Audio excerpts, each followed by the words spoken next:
Hello. Yeah. Now I should be audible to you. Hello. Good morning. Welcome. अब आ रही होगी आवाज यार. माइक ऑन करना भूल गया था मैं. I had forgotten to turn on the mic. है ना? Good morning. Good morning. Hope you're all doing well. Hope you can see and hear me. I hope you can all see and hear me also. Now I hope everything is fine.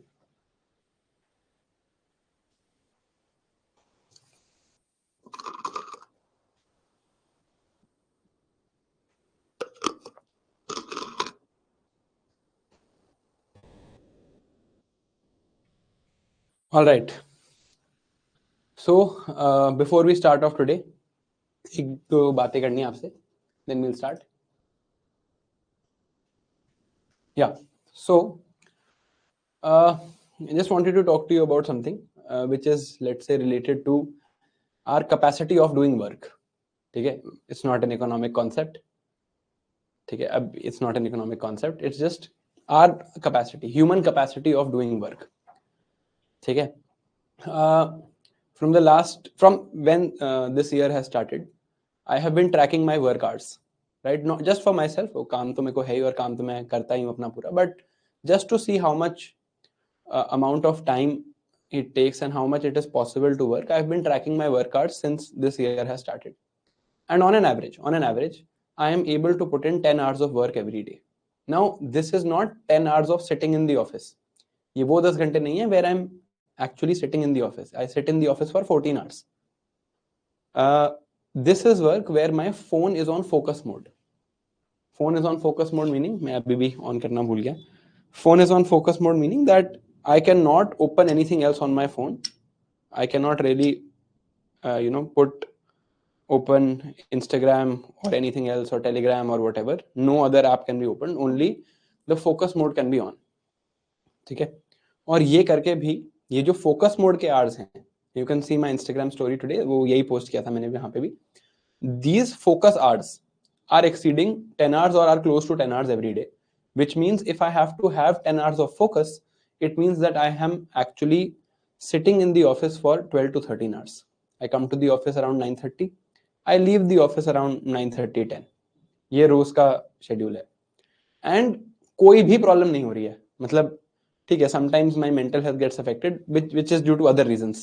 ठीक है, बीच में वो हुआ. That is why we are also we should have completed by last Sunday. Will complete now in 3-4 more days. Mental health वाला time अगर हम हटा दें, this is my average work time. Average I tend to work 10 hours on focus mode daily. ठीक है, और कोई problem नहीं है, सब बढ़िया चल रहा है. ठीक है, of course I do not get a lot of time for my social life, personal life etcetera. वो तो है ही, वो प्रॉब्लम तो it's always there. But that is not something which is your priority also. It's not your priority to actually have good interactions with the other gender, let's call it that for now. That is not your priority also. ठीक है, somebody is saying what about work life balance. आपकी बात करते हैं. Is work life balance a priority in your life? Is work life balance a priority in your life? No. Till the time you are here, you are actually putting a lot of time. आप सब कुछ हटा के इस exam की तैयारी कर रहे हो, है ना? अगर आप सब कुछ हटा के इस एग्जाम की तैयारी कर रहे हो, then work life balance is not a priority for you. Health is a priority. Health should not be compromised. Work life balance खराब होता है तो हो. Now, पहले भी जब हम शुरू की क्लासेस में थे, once I made you calculate the opportunity cost of preparing for UPSC. आपको याद है, मैंने आपको कहा था कि आपको एक जॉब मिल जाती, मान लो, let's say you got a job, and story of every corporate worker ever. I am not a corporate worker. ठीक है, मैं अपने हिसाब से काम करता हूँ. I am not a corporate worker. I am doing this by choice. सुनो बात को, ठीक है. I made you calculate the opportunity cost. मैंने आपको ये कैलकुलेट कराया था, opportunity cost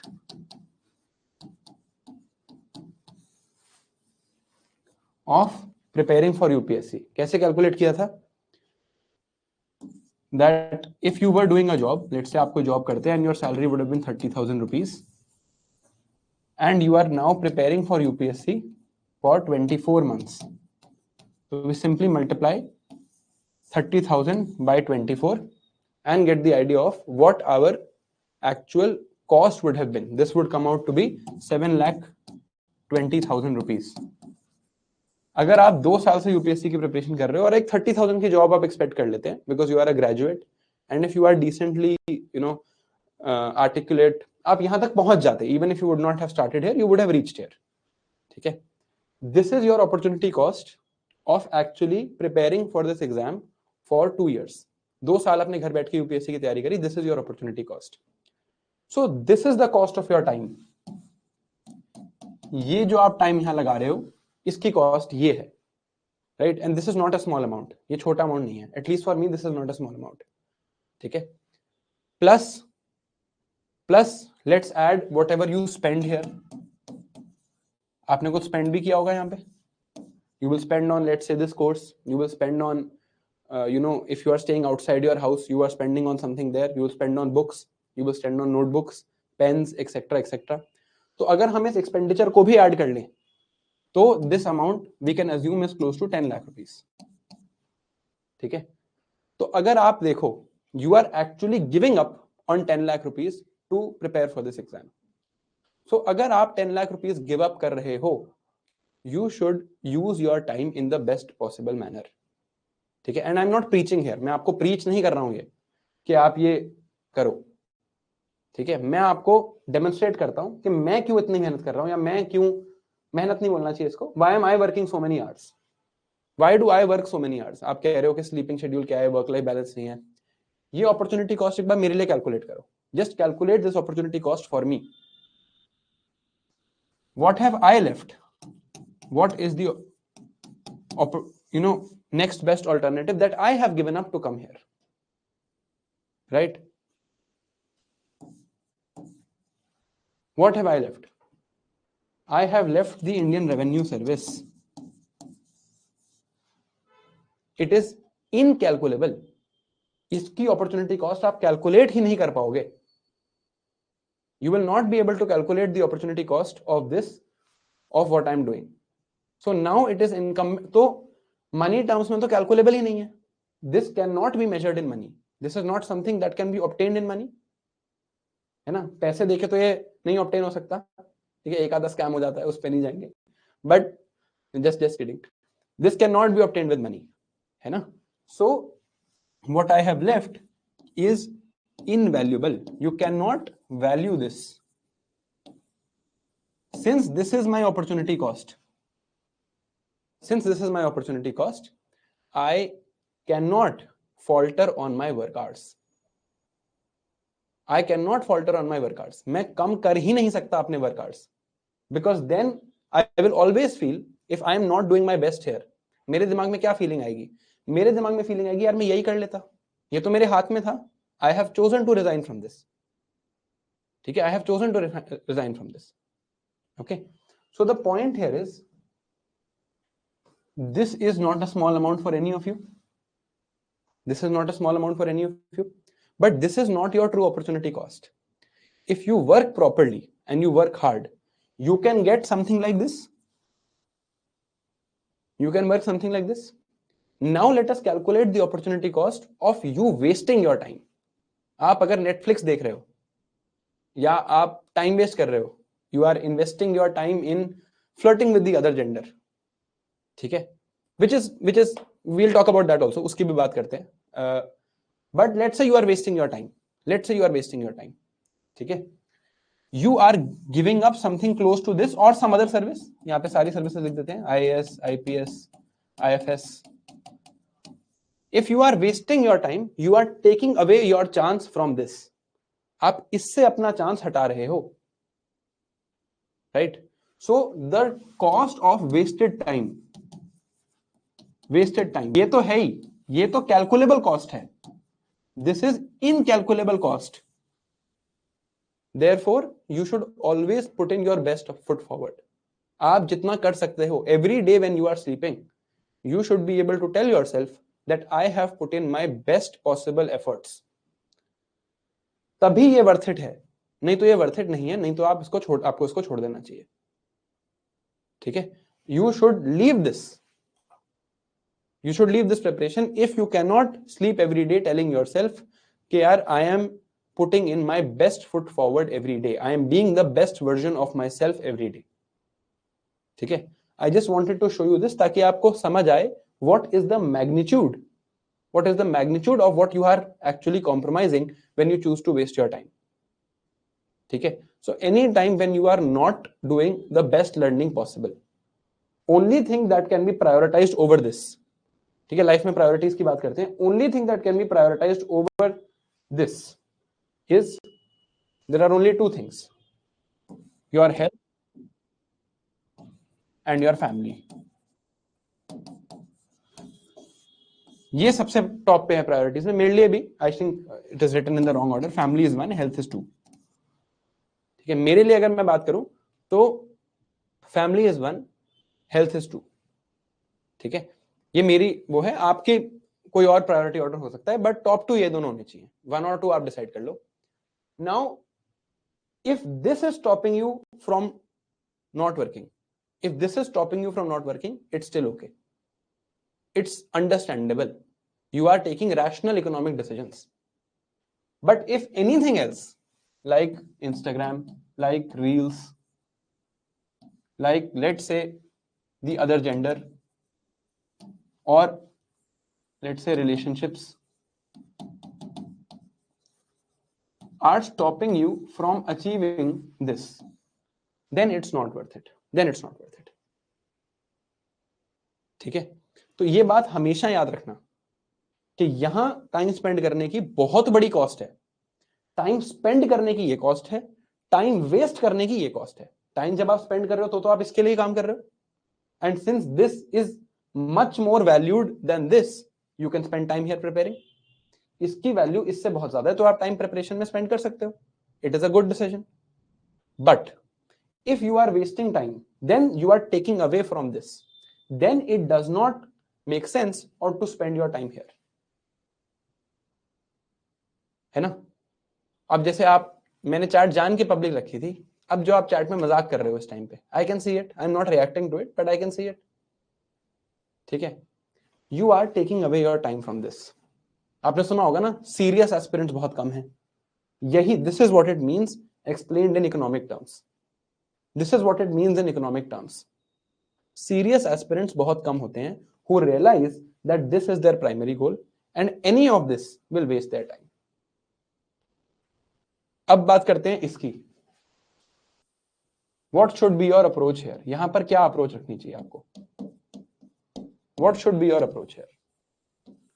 देखो, मेरे हिसाब से this is just from my experience of relationships and the breakups that I've had. In this time, there is a golden principle which is called status quo.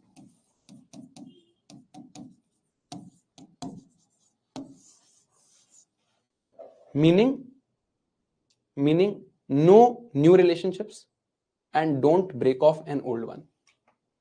Don't make new relationships. New relationships will consume your time. Breaking off an old one will also consume your time. है ना? So keep it at status quo. This is best. ठीक है, अब एक question जो आप लोग पूछ रहे हो उसकी बात कर लेते हैं, which is sleep.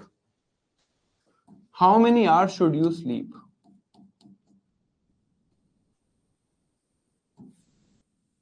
अगर आप मेरे को अभी तक थोड़ा बहुत जान गए हो, we have been speaking for a very long time now. Actually, I have been speaking, you have been listening, you have not been speaking. आपकी तो मैं वॉइस भी सप्रेस कर देता हूं.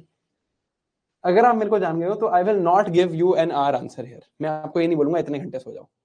I will give you some scientific estimate of how this should be done.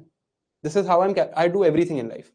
मैं कोई भी डिसीजन जब तक पॉसिबल ना हो, कोई भी decision I do not take simply on the basis of whim. कि मन कर रहा है 8 घंटे, लग रहा है 8 घंटे ठीक है तो 8 घंटे सोना चाहिए. ऐसा मैं करता नहीं और मैं अभी भी नहीं करूंगा. I will give you a scientific explanation of what has to be done here. तो इसलिए स्लीप को समझते हैं. There are two types of sleep. One is non-REM sleep. One is REM sleep. REM stands for rapid eye movement. Rapid eye movement. तो जब आप सो रहे होते हो, your eyes actually move like this at some point in sleep. Okay. that is rapid eye movement. This is known as deep sleep. This is when you have dreams, when your brain is active, eyes are moving rapidly. कभी कभी आपने देखा होगा that you wake up untimely, आप बिना time 3-4 घंटे में कभी उठ गए एंड आंखों में काफी दर्द हो रहा होता है उठते ही. This is when you wake up during REM sleep. अब रैपिड आई मूवमेंट हो रही है और उस टाइम पे you wake up. This is when you wake up during deep sleep. Non-REM sleep is the actual rest sleep. This is rest sleep. So your sleep cycle actually operates like this. आपका 2 घंटे का sleep cycle, एक cycle of sleep है. इसमें let's say there is, ये time सबके लिए थोड़ा बहुत वेरी करता है, मैं एक एवरेज बता रहा हूं. 1.5 hours of non-REM sleep, 30 minutes of REM sleep. Then you have another cycle of 2 hours, and again it will not of course be fixed to 2 hours. It can be 2 hours 10 minutes, 2 hours 15 minutes. It can, in some cases it can be 80 minutes also, depending on who you are, right? This is what actually happens. And 4 such cycles are actually enough. यहां से आई है बात कि आपको 8 घंटे सोना चाहिए. You should sleep for 8 hours. This has come from here. But this is not your idea. ये आपकी बॉडी नहीं है, ये एवरेज ह्यूमन टेंडेंसी है. Your body will be very different. Sleep is not a group decision. So average numbers don't matter. Group level पे sleep नहीं decide कर रहे हैं हम, हमें अपने लिए स्लीप डिसाइड करनी है. अगर हमें अपने लिए स्लीप डिसाइड करनी है, we need to figure this out for ourselves. The only way to figure this out is to have a sleep study done on you, and that is not worth the investment, right? It costs for 50,000 rupees to do one sleep study. क्यों हम करें? तो मैं आपको recommend करूंगा एक app called sleep cycle. आप इस ऐप को ट्राई करना. Use this app. I use it every day. And जब भी आपको उठना हो, this app will never say if you want to wake up at, let's say you sleep at 12 and you wake up at 7:30, ये app आपको 7:30 पे उठने का ऑप्शन नहीं देगी. If you say I want to wake up at 7:30, this app will say you will wake up fresh between 7 and 7:30. This app will keep on throughout the night. पूरी रात ही on रहेगी app, और आपकी breathing और snoring patterns को analyse करेगी और उससे देखेगी कि इस टाइम में आप इस साइकिल में बेस्ट पोजीशन पे कब हो. The ideal time to wake up, let's say this is the cycle, ideal time to wake up is here, just after REM sleep, थोड़ा बहुत यहाँ पे. This is the time to wake up, right? But that you can never know कि मैं कब time पे हूं. So this app will do that for you. अगर आप मेरे से पूछो, I use this app daily, and I tend to sleep from 12 to 7:30 on an average, not daily, and I wake up as per this app. इस app के हिसाब से मैं वेकअप करता हूं. This is my sleep time. Now ये जो sleep time है of 7.5 hours, this is important. यहां पर अब 2-3 और प्रिंसिपल्स हैं, so that your time does not get wasted. One principle is that in the last 1 hour of the day you will not have access to any screens. ठीक है, screens आपको नहीं रखने हैं यहां पे, because screens emit blue light. Blue light makes you wake up. Blue light makes you wake up, yellow light makes you sleep. तो कई फोन्स में एक येलो लाइट का फिल्टर भी होता है, नाइट मोड, जिसमें फोन सारा स्क्रीन येलो दिखने लगता है. वो होता इसीलिए है, so that you can go to sleep. ठीक है. Now 7:30 when you wake up, within the first hour you need to start studying. आपको पढ़ाई स्टार्ट कर देनी है within the first hour, only then it will make sense. And lastly, ये जो time है, this time should be kept as fixed as possible, because there is a sleep hormone in your body, and नाम पे नहीं जाते, let's not go into what melatonin, melanin does, etc. cortisol क्या करता है, उस पे नहीं जाते. There is something called a circadian rhythm in your body. If there is a circadian, यार रुक जाओ ना चैट 2 मिनट, मैं कुछ बता रहा हूं, जो बोल रहा हूं वो तो सुन लो. Am I done? अगर आप बीच में चैट करोगे और फिर आप +1 करते रहोगे, तो आप देख रहे हो हाउ यू आर डिस्ट्रैक्टिंग मी. किसका टाइम वेस्ट हो रहा है यहाँ पे? Whose time is getting wasted if you keep writing in the chat? Mine or yours? ये सोचना एक बार इस बात को. ठीक है, सोचना इस बात को. Whose time is getting wasted? Now, this is a fixed time that you should keep. इस फिक्स टाइम में आपका सर्केडियन रिदम फिक्स होता है बॉडी में, तो इस टाइम को फिक्स कर लो. This should not be the time. whatever time you fix whatever time you fix needs whatever time you fix needs something called a fixation cycle, ताकि आपका सर्केडियन रिदम फिक्स हो. तो रोज इसी टाइम पे सो. 1 घंटा पहले स्क्रीन मत देखो, 1 घंटे बाद उठते ही within 1 hour start studying. This is the best way to utilize your time most efficiently. ठीक है. Now Akhilesh, 10 hours plus daily classes हो रही हैं एंड मैनेज करना मुश्किल हो रहा है. Watch them recorded at 1.5x. अगर 10 घंटे की डेली क्लासेस हैं, 10 घंटे होंगी नहीं वैसे, 10 घंटे आई am sure is an estimation, but मैं मानता हूं 10 आवर्स हैं. चलो, होंगी नहीं 10 आवर्स, ये आपको भी पता है. ठीक है, मैं मानता हूं, चलो मैं मान लेता हूं 10 घंटे हैं. होंगी नहीं, ये आपको भी पता है, बट मैं मान लेता हूं 10 घंटे हैं. Divide this by 1.5. सीधा इसको 1.5x पे रिकॉर्डेड देखना शुरू कर दो. अब what is the actual time you are spending. अब इसमें थोड़ा सा और टाइम भी ऐड करते हैं, क्योंकि आप चैट भी नहीं कर पाओगे रिकॉर्डेड सेशंस में, है ना. तो now this automatically gets reduced to somewhere around 6.6 hours. आपके दिन में 3 घंटे बच जाएंगे सिर्फ एक ये डिसीजन, रिकॉर्डेड क्लास का डिसीजन लेके. सबसे इंपॉर्टेंट क्वांटिटी यहां पर, सबसे इंपॉर्टेंट कमोडिटी यहां पर क्या है. The most important commodity is time. तो जिस चीज से भी टाइम बचे, उस टाइम को आपको, उस चीज को आपको कर लेना चाहिए. Whatever saves your time, do that. ठीक है. So realise the importance of every minute that you spend in this preparation. Every minute that you spend here has a cost. Every minute that you waste has a very, very high cost. Every decision that you take has a very high cost. समझ आ रही है बात. अब कोई कह रहा है, what about workout and meditation? Is workout and meditation your priority? Is workout and meditation your priority? No. Her decision आपको रैशनली लेना है. आई थिंक मेरा बड़ा मन है, कभी अगर ये हो पाया लाइफ में, this is like a personal dream, that I will take up a course simply on thinking, on how to think, कि सोचते कैसे हैं. ठीक है. Because I think this is something nobody of us are taught actually. Let's talk of workout and meditation.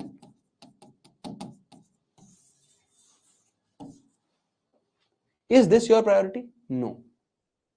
What is your only priority? What is your only priority? Exam. If you can demonstrably say that 1 hour spent on workout and meditation, let's say आपके पास दिन में 12 free hours हैं, 8 घंटे आप सो गए, 4 घंटे इधर उधर खाने में, पर्सनल केयर एक्सेट्रा एक्सेट्रा आपके लग जाते हैं, ट्रैवलिंग में लग जाते हैं. You have 12 free hours. ठीक है. You have 12 free hours. In 12 free hours में आपने 1 hour अगर वर्कआउट मेडिटेशन पे लगा दिया, then the rest of the 11 hours you will not study for the entire 11 hours. Let's say you will study for 8 hours here. अगर आप workout meditation करते हो, then out of 11 hours you are able to study 8 hours.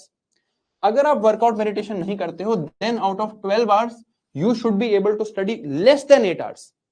यार रुक जाओ ना 2 minute chat, यार please रुक जाओ, मैं बंद कर सकता हूं चैट, आपके लिए ही बता रहा हूं ये. This is not part of the course. I don't know how to communicate this. रुक जाओ 2 minute. I am not done yet. Right. I generally don't get annoyed this. I am doing this for you. आप अगर रुक जाओगे 2 minute तो क्या हो जाएगा. अगर आप वर्कआउट करते हो, right, you spend 1 hour working out and meditating, then out of the remaining 11 hours you are able to study 8 hours. जिस दिन आप वर्कआउट नहीं करते हो, then out of remaining you have now 12 free hours, you are able to study 8.5 hours. Then you should not do this. अगर ऐसा है कि आप 1 आवर वर्कआउट करते हो, आप 11 आवर्स में फिर 8 आवर्स पढ़ पाते हो, अगर आप वर्कआउट मेडिटेशन नहीं करते हो तो जो 12 आवर्स है उसमें आप सिर्फ 7 पढ़ पाते हो, then it is worth it, only then it is worth it. अगर आप हेल्थ की बात कर रहे हो, maybe you are forgetting that I am a doctor, because मैं कोई डॉक्टर वाली बात नहीं करता हूं आजकल, है ना। Workout and meditation have no demonstrable impact on health improvement in your mid 20s। आप 25 की एज पे वर्कआउट करना स्टार्ट करो वर्सेस आप 30 की एज पे वर्कआउट करना स्टार्ट करो, आपकी लॉन्ग टर्म हेल्थ में कोई बहुत ज्यादा फर्क नहीं आएगा। आप 30 पे स्टार्ट करो वर्सेस आप 35 पे स्टार्ट करो, फर्क आएगा, because that is how your body's muscles are programmed. But most of you are around 25 years old, maybe less than that, ठीक है। इस एज पे अगर आप वर्कआउट नहीं भी करते हो तो कोई बहुत ज्यादा इंपैक्ट आपकी लॉन्ग टर्म हेल्थ में नहीं है। आपकी बॉडी बन जाएगी, ठीक है, आपकी बॉडी बन जाएगी, right, but that is not the point here, वो हमारी प्रायोरिटी ही नहीं है। तो लुक एट द सिनेरियो, अगर मैंने वर्कआउट मेडिटेशन करी तो मेरे पास 11 घंटे बचते हैं जिसमें मैं 8 घंटे पढ़ पाता हूं। अगर मैं वर्कआउट मेडिटेशन नहीं करता हूं तो मैं 12 में से 8 साढ़े 8 घंटे पढ़ पाता हूं। ऐसा भी हो सकता है that you only need to work out twice a week, तो भी आप ठीक रहते हो, तो भी आप ये निकाल पाते हो। Don't workout for being regular.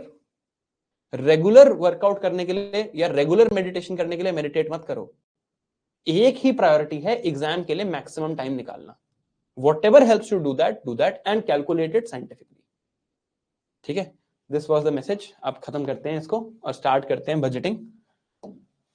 आपको एक होमवर्क दिया था last time, I gave you a homework, I hope you have all done that homework।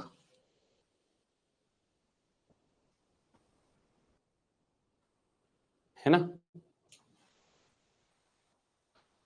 समझ आया कुछ? Did you understand something?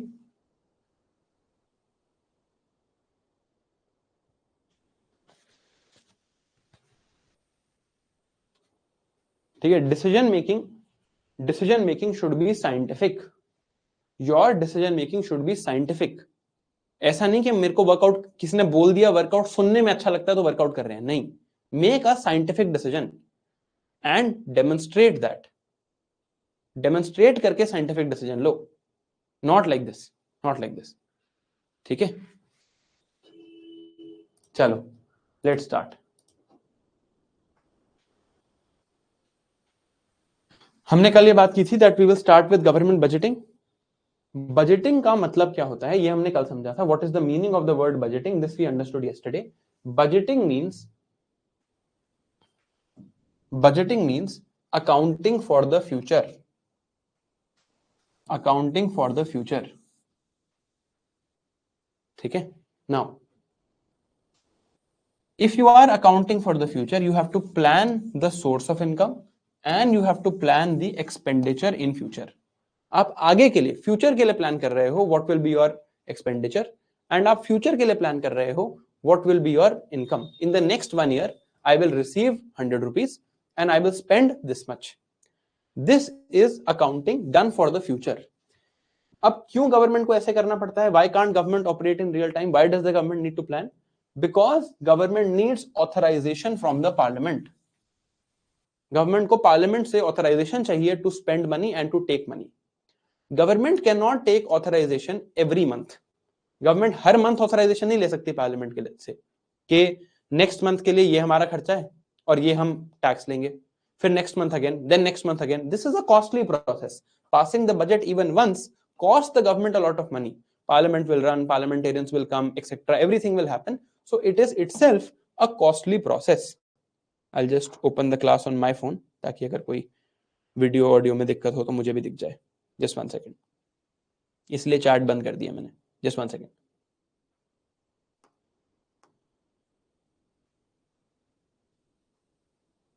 इसलिए चैट, ठीक है, it's working well, not a problem, ठीक है। So government has to take authorization from the parliament and this authorization has to be taken in advance। So government takes the authorization for the entire 1 year in advance। This is article 114 of the constitution। ये आपको लक्ष्मीकांत में भी मिलेगा। Subject to the provisions of article 115 and 116, no money shall be withdrawn from the consolidated fund of India except under appropriation made by law passed in accordance with provisions of this article. That means government cannot spend without authorization taken from parliament. Therefore, government will get this authorization just once a year. Okay. Now, let us look at Article 112.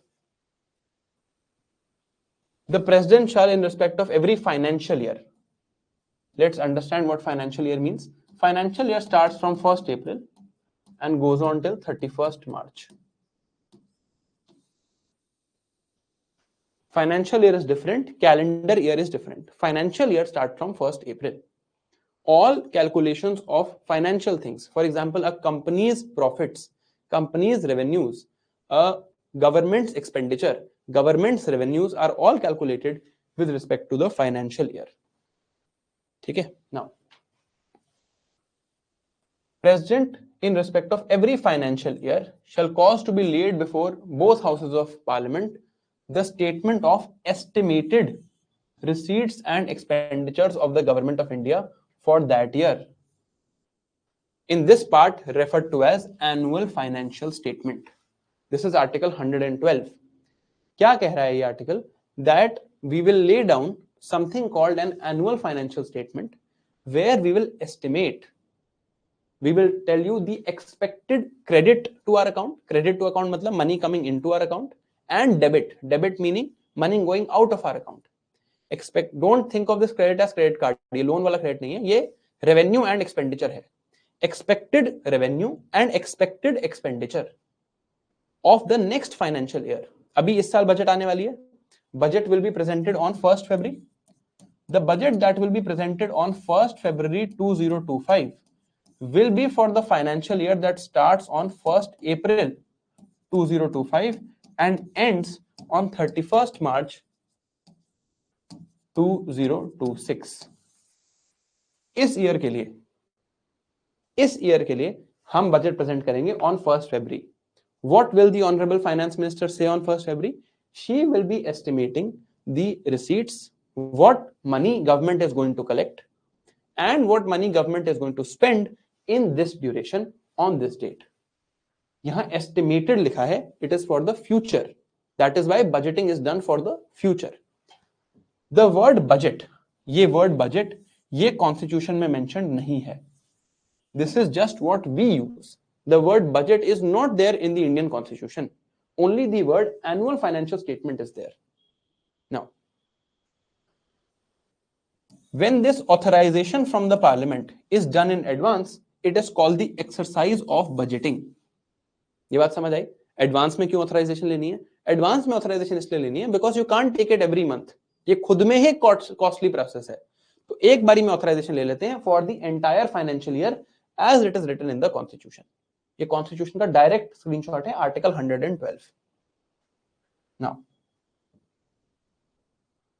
Now, why is there a need for parliamentary approval? ये हमने कल समझ लिया था. We understood this yesterday. Need for parliamentary approval. No taxation without representation. People being the ultimate sovereign in India. This we understood. Now, understand some functions that parliament is performing through the budget. Budget के कुछ functions होते हैं. Budget नहीं बोलना चाहिए. I should say here fiscal policy. You remember this word? आप याद करो जब हमने ये कोर्स स्टार्ट किया था तो मैंने आपको बोला था there are 4 macroeconomic objectives of any government, and for those 4 macroeconomic objectives government has 2 options. One is monetary policy, one is fiscal policy. तो अब बात करते हैं fiscal policy की. Now we have read monetary policy. We have seen how through monetary policy inflation is affected, how growth is affected, how unemployment is affected. Now we will understand how fiscal policy affects macroeconomic objectives. This was the second thing. Fiscal policy affecting macroeconomic objectives. Through fiscal policy, government is performing 3 functions. One is a collection function, where government is deciding on taxation.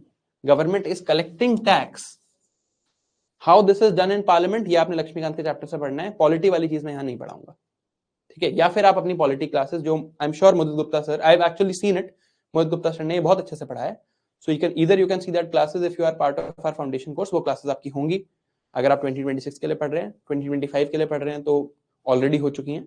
And if you are just reading economy with me, then at least read this part on your own, which is directly to be done from Lakshmikant. Okay. Now, collection function. This is the first function where taxation is done. हमने taxation के पीछे का logic पहले भी पढ़ा है when we were reading about public goods. Remember? कुछ याद करो public goods से related. Market had failed to provide for public goods. Market fails to provide for public goods. Market failure was there. Market cannot provide for public goods because of there was a problem of free rider problem. They are non-exclusionary. You cannot exclude people from actually using public goods. I will not pay for a road because everyone will use it. So who has to actually pay for public goods? Government has to pay for public goods, right? So taxation. Taxation was what? ये जब हम ये पढ़ रहे थे तभी हमने पढ़ा था taxation is the tribute that people pay to the government. People will pay to the government certain money, certain tribute.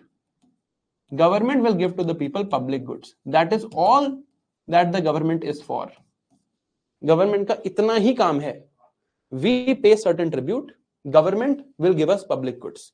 So we should choose the government. ये बात भी हम कर चुके हैं. We should choose the government which is the most efficient in providing public goods, like health, education, national security, defense. These are all public goods. We should choose the government which we think can provide the best public goods, right? Now, taxation function में क्या हो रहा है?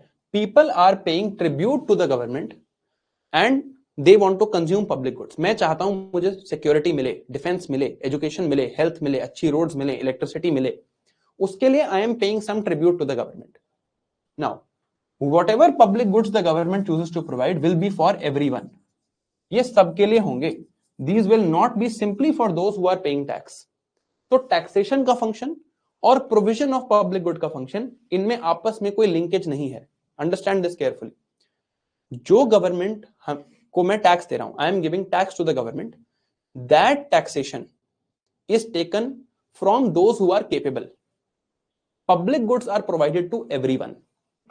So there is no direct linkage. Of course, there is a monetary linkage. जो tax government collect करेगी उसी के public goods देगी. But ऐसा नहीं है कि मैं इन लोगों से टैक्स दे रहा हूं तो मैं इन्हीं को पब्लिक गुड्स दूंगा. If I'm taking tax from everyone, if I'm taking tax from this, I will still give public goods to everyone. Public goods सबको मिलते हैं. Taxation is done from only one section. So when you are doing taxation, when you are deciding who will pay how much tribute to me, I am the government, who will pay how much tribute to me, I will decide this on the basis of capability. From people who are capable, I will collect more tax. From people who are incapable, I will collect less tax. Through this function, that किसी की ज्यादा income है तो मैं ज्यादा tax collect करता हूं, किसी की कम इनकम है तो मैं कम टैक्स कलेक्ट करता हूं. Through this, now अभी GST, indirect tax, income tax इसकी बात नहीं करते. Let's just focus on this. Through this function of capable and incapable tax collection, I am meeting one macroeconomic objective. हमारे 4 macroeconomic objectives थे. उनमें से एक था equity in the distribution of income. There should be equity in the distribution of income. इसके under हमने पढ़ा था poverty and inequality. So equity in the distribution of wealth or equity in the distribution of income is a macroeconomic objective of the government. ये macroeconomic objective, this is being met through the taxation function. ज्यादा पैसे हैं तो ज्यादा tax लो, कम पैसे हैं तो कम टैक्स लो. Achieve equity, not equality. हमने प्रोग्रेसिव टैक्सेशन सिस्टम भी पढ़ा है. We were reading automatic stabilisers, याद करना, automatic stabilisers and fiscal drag. उसमें हमने ये भी पढ़ा था, right? We have read how a progressive taxation system works, right? Now दूसरा फंक्शन है provision of public goods. Provision of public goods. यहां पर what decisions does the government have to make? Government has to decide which public goods to provide. Should we focus on health? Should we focus on education? Should we focus on transport? Should we focus on national security? Should we focus on defense? Which public goods do we provide? And to whom to provide? What to produce? And for whom to produce? याद करो, this was the first question of the basic economic problem that we read. उसमें हमने 2 type की economies पढ़ी थी, free market and command economy. Now, then we also read that every economy is a mixed economy. This is linked to that. ये उसी से linked है. This is government making those decisions, what to produce and how much to produce and for whom to produce, right? From this function, government is meeting its objective of welfare. Welfare means equitable growth for everyone. Everyone should have the opportunity to develop their capability. Poverty कम होनी चाहिए, inequality कम होनी चाहिए, right? So when you talk of the expenditure function of government, government is thinking what public goods to produce and for whom to produce and how to distribute them. When government is thinking of taxation, the function it is doing is equitable distribution of wealth, achieving equity in the distribution of income. Here government is trying to do capability development, जो हमने human development index में पढ़ा था, ability to develop your capability, the 4 pillars of human development also we have read. ये function वहां से पूरा हो रहा है. Now between these two functions, between the function of allocation, which is spending, and the function of collection, there is some linkage. That linkage is in terms of money. Whatever money you collect, that money only you can spend. So between these two functions is the third function called the stabilization function, where you have to stabilize these two things. You have to stabilize the collection and you have to stabilize your spending. इन दोनों को आपको stabilize करना है. This is the idea, right? So 3 functions that the government performs, and 3 functions have 3 objectives. Collection is done for equity in the distribution of income. Allocation is done for welfare and human development. Stabilization is done to check between these two. Now, stabilization function को थोड़ा detail में देखते हैं. Stabilization function में what is the government's objective when the government is preparing the budget?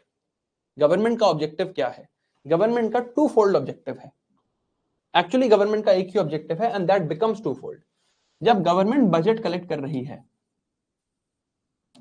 तो budget में government ने पहले करना है कलेक्शन कि कितना टैक्स हम कलेक्ट करेंगे, फिर गवर्नमेंट ने करनी है स्पेंडिंग कि कितनी स्पेंडिंग हम करेंगे. इसके बीच में there is something called stabilization. इस स्टेबलाइजेशन को देखते हैं. Stabilize these two factors. Government is thinking we need to collect a high amount of tax. I need to collect high amount of tax. Only if I am able to collect high amount of tax, only then I will be able to spend that amount of tax. जो मैं collect करूंगा वही मैं spend करूंगा. If I am able to collect a high amount of tax, I will be able to spend a high amount of tax. I will be able to spend that high amount. If I am able to spend a high amount, I will be able to do good human development. This is what the government is essentially thinking. But collecting high amount of taxes should not be this high that it discourages people from work. Let's say government एक ऐसा taxation system बनाती है that if your income is between 0 and 1 lakh rupees, we will charge you 10% tax. From 1 lakh to 10 lakh rupees, we will charge you 20% tax. From 10 lakh to 20 lakh rupees, we will charge you 80% tax. अब याद करो, ऐसा नहीं है कि अगर किसी की 20 लाख इनकम है तो वो 16 लाख टैक्स देगा. This is not how it works. मैंने आपको बकेटिंग सिस्टम बता रखा है कि how in buckets tax is levied. तो अब इस सिस्टम के हिसाब से let's calculate the tax liability of 2 people. Person 1, his income is 10 lakh rupees. So on the first 1 lakh, he will pay 10% tax, meaning 10,000. On the next 9 lakh, he will pay 20% tax, यानी कि 1,80,000. And that's it. Person 2's income is, let's say, 12 lakh rupees. So he also on the first 1 lakh will pay 10%, which is 10,000. On the next 9 lakh, he will pay 20%, which is 1,80,000. On the last 2 lakh, he will pay 80%, which is 1,60,000. What is the amount of income that will remain with this person? 10 lakh minus 1.9. यहाँ पर कितना tax दिया total? 1.9 lakh tax दिया. 10 lakh income थी. तो जो पैसे इनके पास बचेंगे for their expenditure, that money will be 8.1 lakhs. 8.1 lakhs will be left. For this person, let's see how much money is left. इनके पास कितने पैसे बचते हैं? His income was 12 lakh. The amount of tax he has paid is 1.8 plus 1.6 plus 10,000. मतलब this will be equal to 3.5. So it will be 12 lakh minus 3.5, मतलब 8.5. Now this person has earned 12 lakh rupees and is left with 8.5 lakh rupees. This person has earned 10 lakh rupees and is left with 8.1. Person 2 ने 2 लाख रुपए ज्यादा कमाए, therefore he worked harder. He must have worked harder, let's say, to get a promotion, to upskill himself, to get to a better position. But earning 2 lakh more, he has earned 2 lakh more, right? With this promotion, he worked hard, he got a promotion. They were at the same level. मान लो पहले किसी company में same level पे थे. Person 2 worked harder and got a promotion and got to 12 lakh rupees. But the money left with him is only 8.5. Money left with him is 8.1. Now he is discouraged. आपने इनको discourage कर दिया from actually working hard and getting a promotion. ये कहेगा मैं क्यों इतनी मेहनत करके 2 लाख का प्रमोशन लूं जहां मुझे एक्स्ट्रा पैसे सिर्फ 40,000 मिलने, and this is per year. 40,000 per year his extra income. तो ये कहेगा मैं क्यों मेहनत करूं. So this can not be your taxation structure. आप टैक्सेशन स्ट्रक्चर ऐसा नहीं बना सकते. टू अंडरस्टैंड दिस प्रॉब्लम, ये प्रॉब्लम क्या है, you have to calibrate your tax rate. आपको टैक्स रेट ऐसा रखना है that you collect the maximum amount of tax. Higher tax rate might not mean higher tax collection. ज्यादा tax rate से हो सकता है ज्यादा टैक्स कलेक्शन ना हो, क्योंकि लोग मेहनत ही नहीं करेंगे. People will stop working. There will be not a lot of incentive to earn more money, because people will say कि क्यों मेहनत करनी, right? पैसे तो ज्यादा मिल नहीं रहे, right? So your tax rate has to be calibrated in such a manner that tax collection is maximum. Tax rate should not be maximum. Tax collection, जो आप टैक्स कलेक्ट करते हो, that should be maximum. If this was the case, person 2 will never take the promotion and take 2 lakh extra salary, because he will have to do more work. तो कहेगा क्यों करना, मैं 10 लाख में खुश हूं. ये जो यहां पे इनको प्रमोशन मिल रहा था, वो प्रमोशन ये नहीं लेंगे. But if it was यहाँ पर, if this value was let's say 15% or let's say it was 30%, then he would take the promotion, because then यहाँ पर it would not be 1,60,000, it would only be 60,000. अगर ये 30% value होती तो यहाँ जो नंबर में लिखता वो 60,000 लिखता, and now he would have been left with 9.5 lakhs. 1 lakh कम हो जाती इनकी tax liability, right? Now he would have had the incentive of taking that promotion. So you cannot have a tax rate that disincentivizes people from working, right? Now, tax collection should be high. If tax collection is very high, excessively high, आपने बहुत ज्यादा tax rate रख लिया, people will be less willing to pay taxes. या तो people tax बचाने का कोई तरीका ढूंढ लेंगे, पे ही नहीं करेंगे, ब्लैक मनी रख लेंगे, they will not show you their income, or there will be less incentive to work. अगर आपने बहुत हाई टैक्स रेट रख दिया तो people will actually say क्या काम करना. There will be no incentivization to grow. If your tax rate is very high, आपने 80% tax rate रख लिया है, people will not want to grow. When people don't want to grow, growth in the economy suffers, unemployment in the economy rises. Unemployment rises. If tax collection is very low, if tax collection आपने बहुत कम rate रख दिया, तो आप public goods ही नहीं दे पाओगे, तो आप वेलफेयर नहीं कर पाओगे, राइट? नाउ ये कलेक्शन फंक्शन था. एक्सपेंडिचर को भी देख लेते हैं. If you are spending, you are the government, you have to spend that money also. If your spending is very high, अगर आप गवर्नमेंट बन के बहुत ज्यादा स्पेंडिंग कर रहे हो, right? If you spend very high, then aggregate demand, as we all know, is equal to C plus I plus G plus X minus N. If your spending is very high, aggregate demand will get very high. जब ये होता है तो क्या होता है? Inflation in the economy, a lot of inflation happens. ये graph हम पहले बना चुके हैं। So how you spend will determine how much inflation you are causing. How you collect will determine how much unemployment you are causing. You have to stabilize these two things. So you have to, in your collection and in your expenditure, you have to stabilize the economy with respect to inflation and unemployment. So जो चार macroeconomic objectives थे of high growth, low and stable rate of inflation, low unemployment, and fourth one was equity in the distribution of income. All four of them are being influenced by the budget. समझ आई ये बात? सो जो हमने monetary policy में देखा था, मैंने आपको जब फर्स्ट क्लास पढ़ाई थी तो यही बोला था, चार मैक्रो इकोनॉमिक ऑब्जेक्टिव्स, एक टूल उनको कंट्रोल करने का है मॉनेटरी पॉलिसी, एक टूल उनको कंट्रोल करने का है fiscal policy. Now fiscal policy also impacts all four macro economic objectives. So these three functions, stabilization function, collection function, allocation function, are leading to control of macroeconomic objectives, and that is what I have been telling you always कि monetary policy से control कर लो या fiscal policy से control कर लो. Now let us look at this.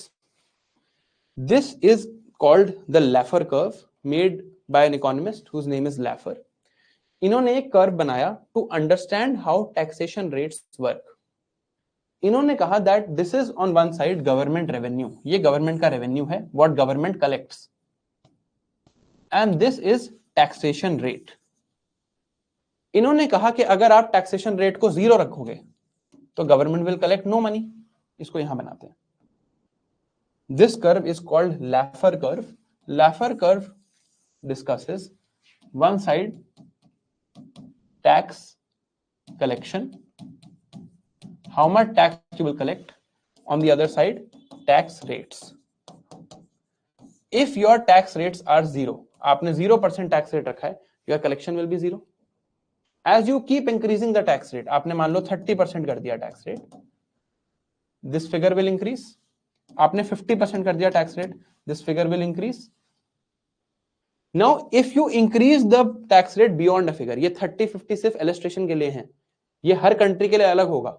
This is just for illustration. मान लो आपने 80% tax rate कर दिया, people will actually work lesser. 50% पे लोगों को फिर भी इंसेंटिव था to take a promotion.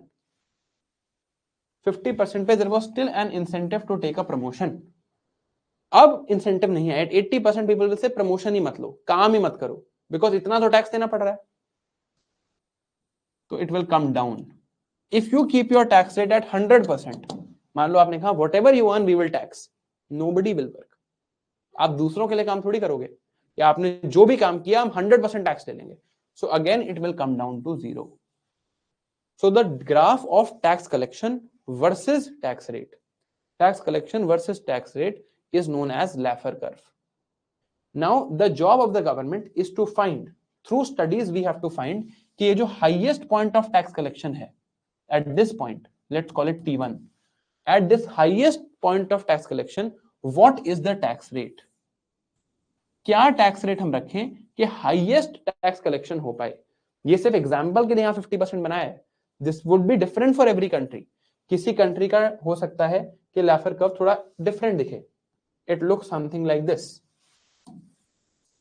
It looks like this, for example. So then this is the highest tax collection possibility. For some country, it might look like this. Then this is the highest tax rate. Government को ढूंढना है कि tax collection highest किस rate पे हो पाएगा. But it is not 100%. 100% पे it will always be zero. ठीक है? तो हमने क्या समझा अभी? That there are three functions that the government is doing through fiscal policy. Collection, where government is ensuring equity in the distribution of wealth. Allocation, where government is doing expenditure and trying to provision for public goods and go for welfare. And thirdly, stabilization function, where you have to manage your collection and your expenditure. Collection cannot be, or rate cannot be too high. Expenditure cannot be too high. If rate is too high, there will be unemployment. If expenditure is too high, there will be inflation. अब इनके बीच में एक fine balance लेके चलना है. इसी context में हमने समझा लैफर curve. And we are understanding that from the budget, these three functions of the budget are all impacting macroeconomic objectives Budget is nothing but fiscal policy, and in fiscal policy, government impacts something called the 4 macroeconomic objectives. Right? Till here, is it clear to you? यहाँ तक समझ आ गया? This is only revision of what we have done. अगर आपने पुरानी classes अच्छे से revise करी हैं, you would be able to actually relate with everything I have said. Is this clear? Till here, is it clear to you?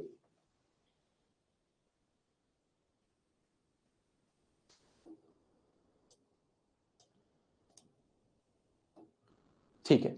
अब now let us read the next topic, which is budgeting techniques. Now let us read the next topic called budgeting techniques.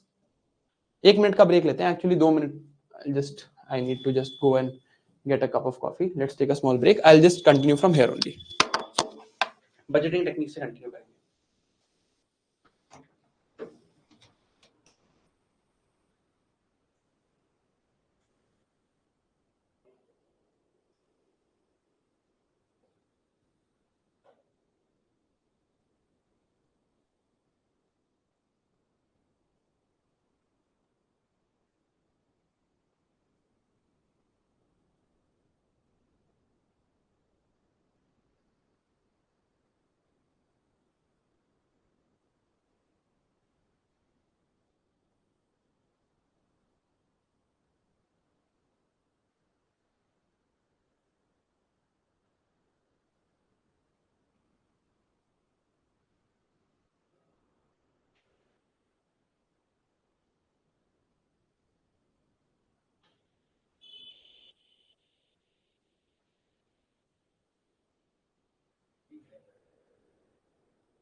All right. Let's continue. Just 1 more second.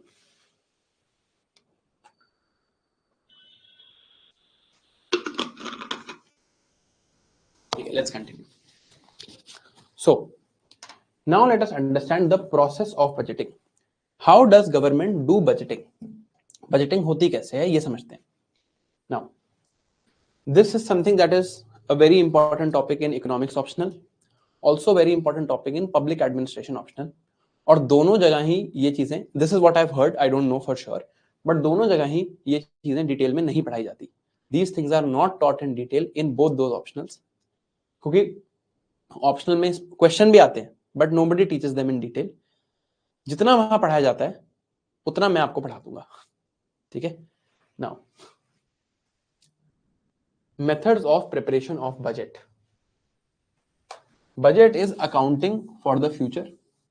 How you present this plan is budgeting techniques. आपने future का एक plan present करना है, मैं इतना collect करूंगा, इतना spend करूंगा. How you present this plan, how you present this information, that is budgeting. First is line item budgeting. Line item budgeting. This is the simplest, oldest and commonest method. इसमें क्या होता है? Line by line you will write.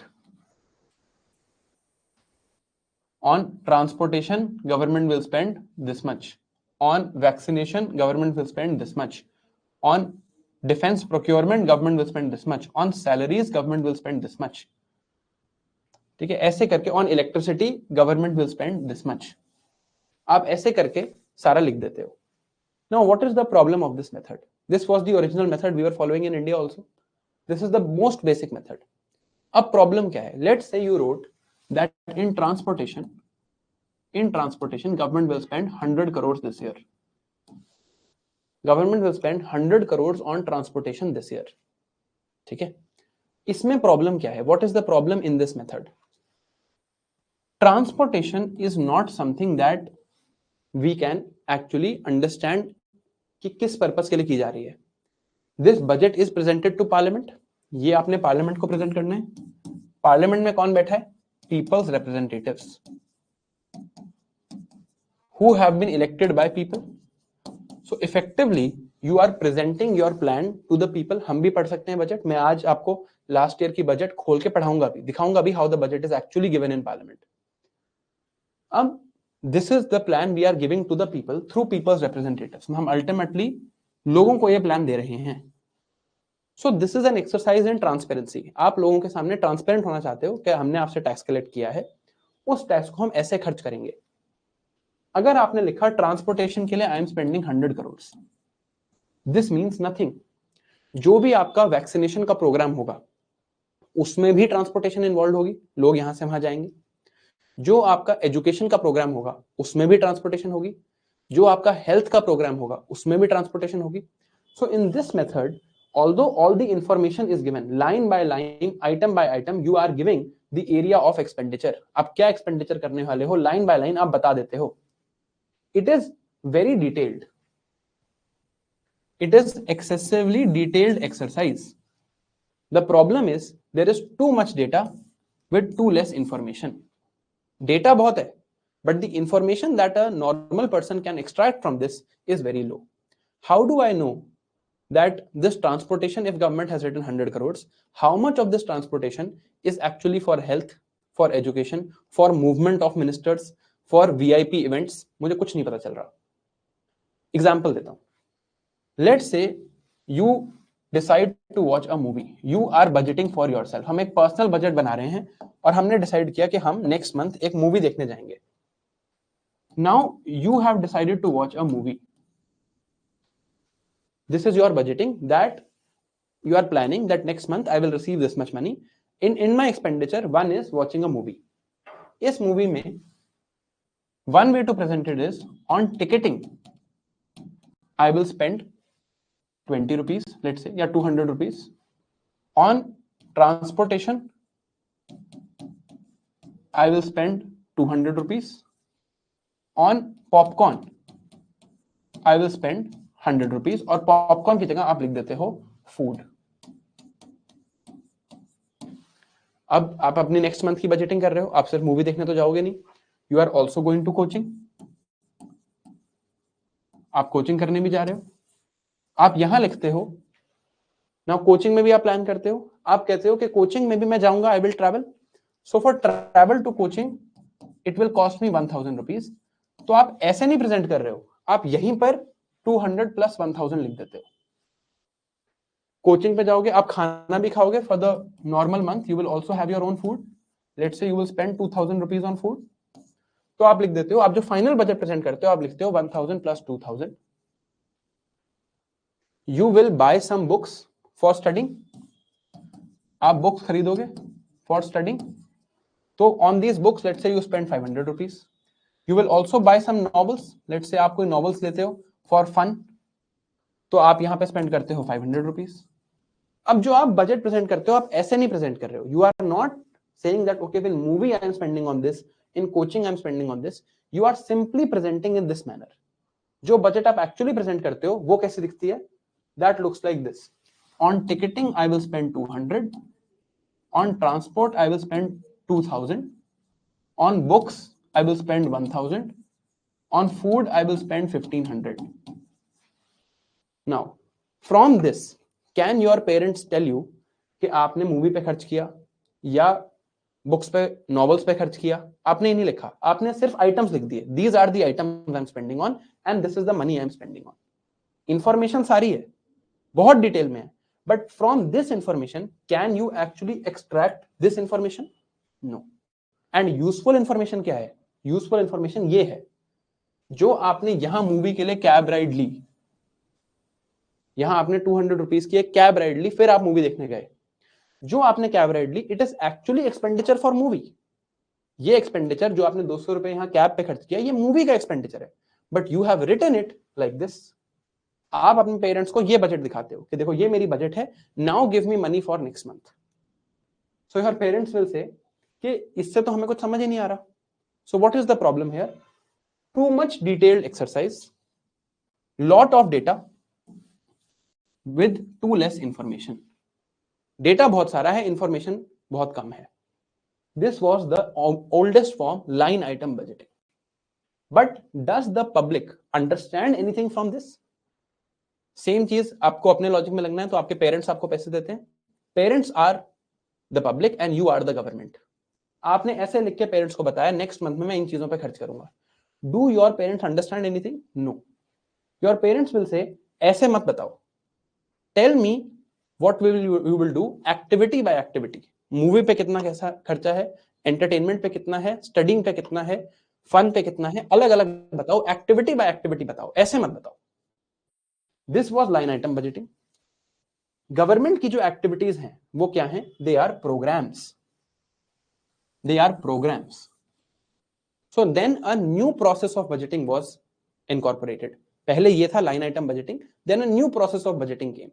New process of budgeting was called programme budgeting. We will budget as per programs। हम budget करेंगे as per programmes. अब government क्या बताएगी? ये जो रॉ डेटा है, ये जो रॉ डेटा गवर्नमेंट ने लाइन आइटम बनाया था, इसको प्रोग्राम बेस्ड बनाएगी। Government will make it programme based. Now government will say this is not what government will present, this is not what you will tell your parents. You will tell your parents not this, you will tell them for entertainment I will spend 500 rupees. Out of these 500 rupees, 200 are for tickets, 200 are for transport, 100 is for popcorn or food. On studying, I will spend 2000 rupees. Out of this, for transport of studying, there is 1000 rupees. For books, it is 500 rupees. For notebooks and other stationery, it is 500 rupees. This is a better way. Now your parents will know कि आप किस किस पे खर्चा कर रहे हो. Now the public knows how the actual expenditure is being done. Now since the government is doing it, government will also make it a little bit more detailed. Government will make a pie chart like this, that okay, this much we are spending on health, this much on education, this much on defense, this much on electricity, this much on transport, etc., etc. So now government will give the same information, but on basis of programs. So raw data is segregated under different programs, and presented in a visually appealing format like this. This is the first stage of government budgeting called program budgeting. पहले line item budgeting होती थी, अब programme budgeting होना शुरू हुई. Then next, then अब हमारे case में तो प्रोग्राम बजटिंग बहुत है, हमारे केस में प्रोग्राम बजटिंग बहुत है. But let us now go further. Let's say our parents start scrutinizing our expenditure. Parents हमारा एक्सपेंडिचर स्क्रूटनाइज करना स्टार्ट करते हैं. They say that you gave this budget that for entertainment you will spend 500 rupees, for studying you will spend 2000 rupees. आपने ये budget दिया. Parents will ask you, tell me your performance of the previous month. I hope आपको analogy समझ आ रही है. आप parents को जनवरी में बजट दे रहे हो for February. Let's say the date is 31st January. आप 31st जनवरी को पेरेंट्स को एक बजट प्रेजेंट कर रहे हो for the month of February कि फेब्रुअरी में these are going to be my expenditures for entertainment this much, for coaching this much, for let's say studying this much, for other fun this much. आप एक budget ऐसी दे रहे हो for rent this much. This is the budget you are giving. Earlier you were simply giving line items like this. Parents said no, we want a detailed explanation. तो आपने फिर ऐसे देना शुरू किया. पेरेंट्स ने कहा ठीक है. अब पेरेंट्स ने जनवरी की बजट आपकी अप्रूव कर दी. जनवरी बजट वाज अप्रूव्ड. जनवरी की बजट कब अप्रूव होगी? दिसंबर में. So parents on 31st December approved your budget for January. इस दिन आपके पेरेंट्स ने अप्रूव कर दिया कि अब जनवरी में आपने जो स्पेंड करना है वो अप्रूव हो गया. अब आप 31st जनवरी को फिर जाते हो पेरेंट्स के पास और फरवरी की बजट दिखाते हो. नाउ पेरेंट्स से I want to see your performance first. आपने कहा था कि कोचिंग में यू विल स्पेंड 2000 रुपीज. आपने ये कहा था कि कोचिंग पे आप 2000 रुपीज स्पेंड करोगे, आप क्लास जाओगे. But from your performance I know that you have actually only gone to 5 classes the entire month. आप अटेंड करने सिर्फ 5 क्लासेस गए हो and you have only written 2 test. जब आपने ये बजट प्रेजेंट की थी लास्ट टाइम, जब आपने लास्ट टाइम 31st दिसंबर को भी आपने ऐसे बजट प्रेजेंट की थी that okay for entertainment, for coaching, for fun, for studying, for rent. आपने यहां पर भी ऐसे बजट प्रेजेंट की थी. यहां पर आपने कहा था कोचिंग के लिए मुझे 2000 रुपीज चाहिए and you said that in this I will attend 30 classes. मेरे मंथ में 30 क्लासेस होती हैं, मैं 30 क्लासेस अटेंड करूंगा. पेरेंट्स ने अप्रूव कर दिया. आप दोबारा गए एक महीने बाद पेरेंट्स के पास, आपने ऐसी बजट प्रेजेंट करी. पेरेंट्स ने कहा let me check your performance. आपने कहा था आप 30 क्लासेस अटेंड करोगे in the month of January.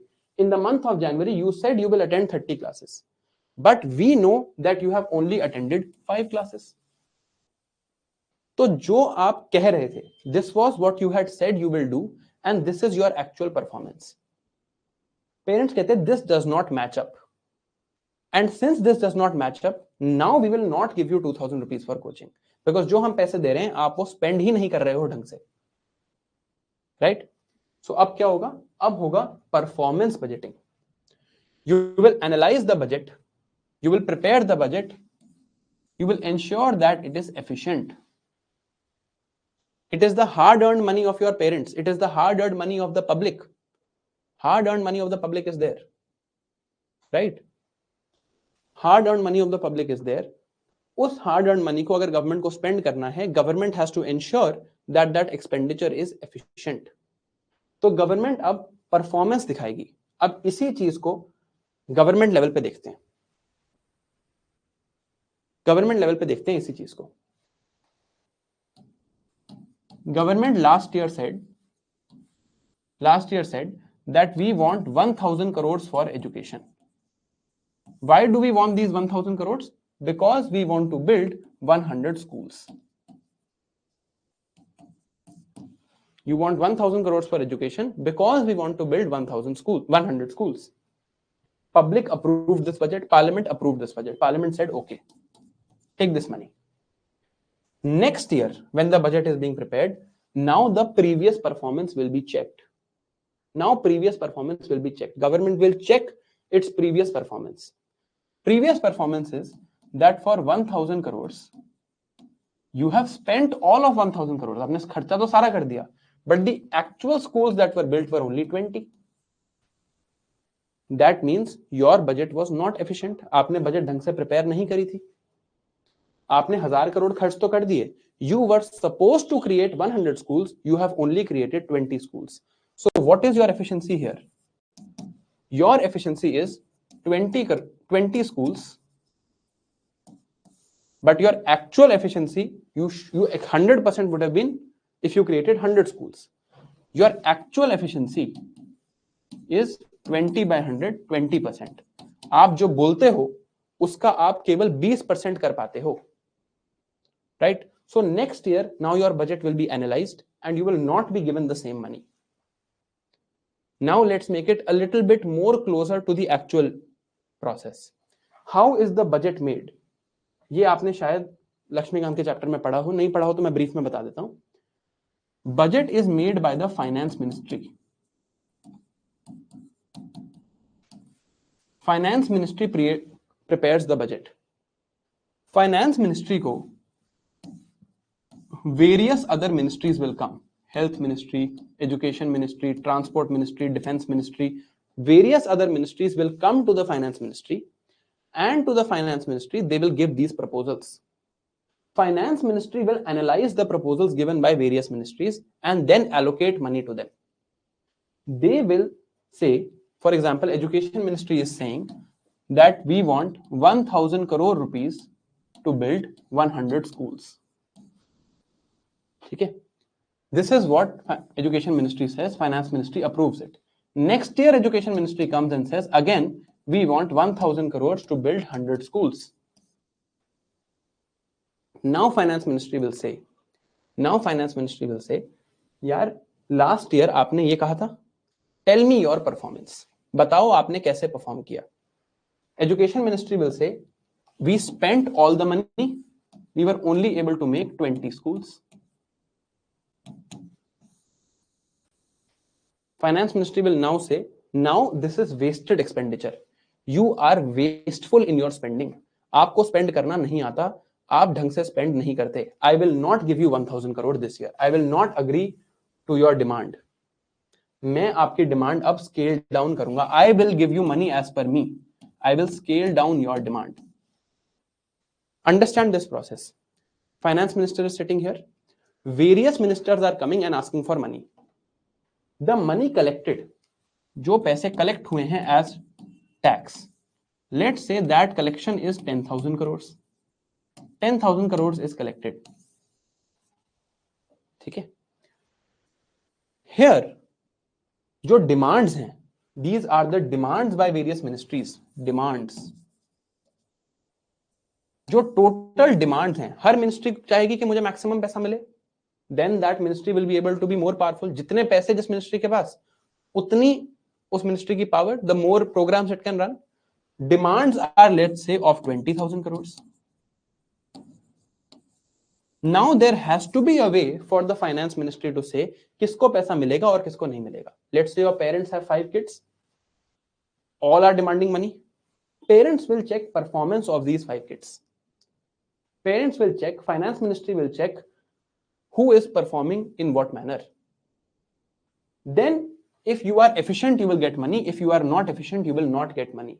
Your demands will be fulfilled based on your previous performance, known as performance budgeting. जैसे finance ministry says that for Sarv Shiksha Abhiyan we have to build 100 schools by 1000 crores, but actually only 20 schools are built. That means efficient expenditure is not done. So finance ministry will calculate your performance. Your output is 20, your 20 schools. Your input is 1000 crores. They will calculate your output and input. What is the objective of the finance ministry when finance ministry is giving out money to other ministries? Finance ministry का क्या objective है, government का क्या objective है? Government का budgeting में objective है, specially in spending government का ऑब्जेक्टिव है that we get the maximum output with the minimum input. ये लाइफ में भी हमारा ऑब्जेक्टिव है, कम से कम पढ़ाई में ज्यादा से ज्यादा चीजें समझ आ जाएं.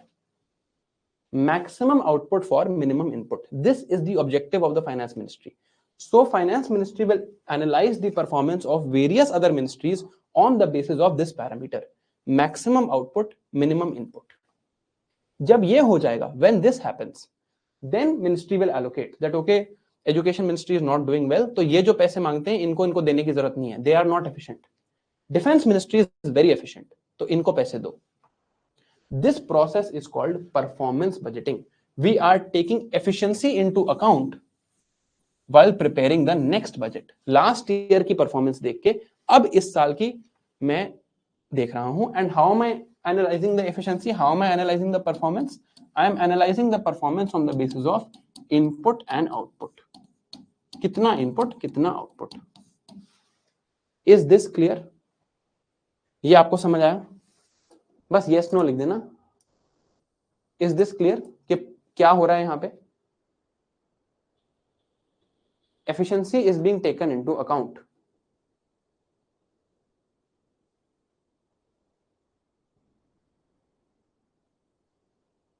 Good. Now, government has taken efficiency into account, and now budgeting is done on the basis of your efficient expenditure. Up. Now next evolution.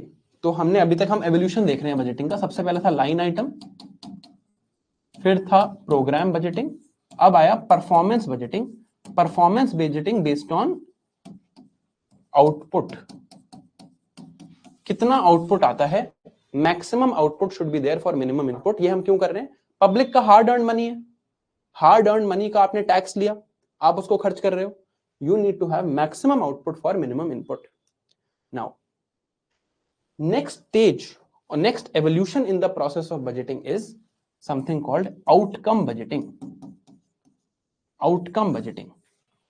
What is outcome budgeting? Outcome budgeting का क्या मतलब है? परफॉर्मेंस को analyse करने का तरीका change कर दिया. पहले परफॉर्मेंस को एनालाइज करने का क्या तरीका था? It was money spent, 1000 crore spent. This is input. Output is 20 schools. This is output. Earlier, this was the way of analyzing what the performance is, input and output. अब हमने थोड़ा तरीका चेंज करा और हमने कहा नहीं, इनपुट से हम आउटपुट नहीं देखेंगे, हम देखेंगे outcome. What was the actual purpose of building schools? Schools build करने का पर्पस क्या था? Schools build करने का पर्पस लोगों को एजुकेट करना था. So it was not that I am spending 1000 crores simply to build 20 schools. In the back of my mind, you also know and I also know that these 1000 crores were built so that there is more literacy in the society. There is more education in the society. So now we will analyze performance in a different way. We will say every ministry tell me what was the money spent. Education ministry का example लेते हैं. Input was 1000 crore. We built, output was 20 schools. Outcome was actual outcome, जो actual real world में हो रहा है, जो हमारा फाइनल ऑब्जेक्टिव था. Outcome was that literacy rate of the population has increased by 1%. तो पहले मैं परफॉर्मेंस एनालाइज कर रहा था ऐसे, इनपुट वर्सेस आउटपुट. अब मैं परफॉर्मेंस एनालाइज कर रहा हूं ऐसे, इनपुट वर्सेस आउटकम. कि क्या आउटकम निकलती है, लिटरेसी रेट बढ़ा या नहीं बढ़ा. So finance ministry will say, पहले ईयर में finance ministry will say give me 1000 crore. Education ministry will say in the first year, in year 1, give me 1000 crore. I will build 100 schools and this will lead to increasing the literacy rate of the population by 1% or let's say 5%. In the next year, in year 2, education ministry makes another demand. Give me 5000 crores. I want to build 500 schools. This will increase the literacy rate by 20%. This is the demand made by education ministry. This was approved, when this demand is next place, जब अगले साल की अब demand आती है तो ये नहीं देखता फाइनेंस मिनिस्ट्री कि आपने actually let's say you build 20 schools and actual improvement in literacy rate was 1%. So one way for the finance ministry to now check is, वो ये देख ले जो हम अभी तक देख रहे थे कि एक्चुअली क्या हुआ, how many schools did you build. This is not the way. Now what they will check is, this was your input and this is the outcome. This will be done to check your performance. आपने कहा था आप 1000 करोड़ रुपए लेके 5% literacy rate बढ़ा दोगे, हमने आपको 1000 करोड़ रुपए दिए, literacy rate only increase by 1%. That means you are not efficient. Now you will ask, give me 5,000 crores for this so that I can do this. Finance Ministry will analyze this and say, no, you are not efficient. We will not give you this money. So now the next process of budgeting is outcome budgeting. Outcome is end result. We will check the performance based on end result, not on simply number of output. So performance budgeting में क्या कर रहे थे, focus of output as a promotion of input, कि input 1000 crore है, output है 20 schools, outcome है and result. तो मान लो हॉस्पिटल्स के लिए बजट मांग रही है health ministry, we will not check number of hospitals built in the previous year, we will check percentage of maternal mortality rate reduced. अगर हम आपके पेरेंट्स का एग्जांपल देखें तो पेरेंट्स विल नॉट चेक कि आपके क्लासेस आपने कितनी अटेंड की. Did you attend 30 classes or 5 classes? Parents will check what is the actual improvement in your learning. आपको actually सीखा या नहीं आपने? How are you performing in tests? आपकी learning क्या हुई? Did you actually learn? You had taken 2000 rupees not simply to go to classes. You had taken 2000 rupees to actually learn. So what did you actually learn? So we will check outcomes, not simply check output. Now, performance budgeting के बाद जो हमारी next stage of evolution आई वो थी outcome budgeting. ये output budgeting थी, performance based on output. Now we came to outcome budgeting. Outcome budgeting करने के दो तरीके हैं. There are two ways to do outcome budgeting which the government does today. जब तक यहां पर बजटिंग हो रही थी, व्हाट वाज हैपनिंग, सर्व शिक्षा अभियान चल रहा है. It is a scheme of the government. Sarva Shiksha Abhiyan में this year education ministry asked for 1000 crore to build 100 schools. We will check their performance of last year. यही एग्जांपल था. We will check their example of last year. Last year they had build 1000 crore and build 20 schools. So we will say no, this is too much, you are not efficient. From 1000 we will reduce this figure now to 800 and your target will be kept the same. आप efficiently पहले खर्च करके दिखाओ, then I will give you money. तो जो भी आपका previous number था, I'll explain this in detail because this is important. Year 1, Education Ministry demand was 1000 crores. Output was 100 schools. Outcome was increasing in literacy rate by 5%. Year 2, same education ministry, now demand is 2000 crores, let's say. Output will be 200 schools and outcomes will be increasing literacy rate by 10%. जब तक हम इस process नहीं पहुंचे थे, traditional way was, आपने ये approve किया, finance ministry approved this, checked actual performance was 20 schools. Then when you come with this, finance ministry will say, देखो यार, this figure is too much, you are anyway not efficient, आपका पुराना target भी meet नहीं हुआ है, मैं आपको 1000 ही दे रही हूं, आई am giving you 1000 crores only and your target is same. You पहले you build these 100 schools, then we will increase your money. पहले आप अपनी claimed efficiency आप पहुंचो, तब मैं आपके पैसे बढ़ाऊंगी, otherwise I will not increase the money given to you or I will reduce the money given to you. आपको पहले 1000 मिले थे, आज 1000 मिलेंगे. Now, what is the finance ministry doing? Based on the previous numbers, we are either increasing the budget, subtracting the budget or keeping it same. हो सकता है finance ministry का, we will only give you 900 crores. You are not efficient, first increase your efficiency. Based on the previous numbers, एक scheme चल रही है सर्व शिक्षा अभियान, उस स्कीम के लिए एजुकेशन मिनिस्ट्री ने बजट मांगी है. Based on the previous numbers, some numbers will be given now. Right, this is output budgeting as it was happening. Outcome budgeting में क्या होता है? We follow a process called zero based budgeting. Zero based budgeting. What is the meaning of zero based budgeting? Zero based budgeting means Ministry of Rural Development comes to Finance Ministry and says we have a scheme running called MG Narega. पढ़ चुके हैं scheme के बारे में. Last year to this scheme you gave 1000 crores. This was the output or outcome. कुछ भी मान लो, output मान लो, outcome मान लो. And this year we want 1100 crores and this will be our output or outcome. Finance Ministry can analyze this कि last year 1000 दिए थे, इस साल इसको बढ़ाना है या कम करना है. This is the traditional method. The new method is zero based. Finance Ministry will not consider कि last year कितने figures दिए गए थे. Output तो consider करेगी Finance Ministry, but अभी तक क्या हो रहा था? 1000 के plus 100 कर दो या minus 100 कर दो. अब वो assume करेंगे we will start from zero. Just because एक स्कीम चल रही है does not mean money has to be allocated to it. Last year की परफॉर्मेंस देखी on the basis of outcome, फिर जीरो से डिसाइड किया. Then we decide from the figure zero. अभी तक क्या कर रहे थे? हम 1000 में डिसाइड कर रहे थे इसमें प्लस करना है या माइनस करना है.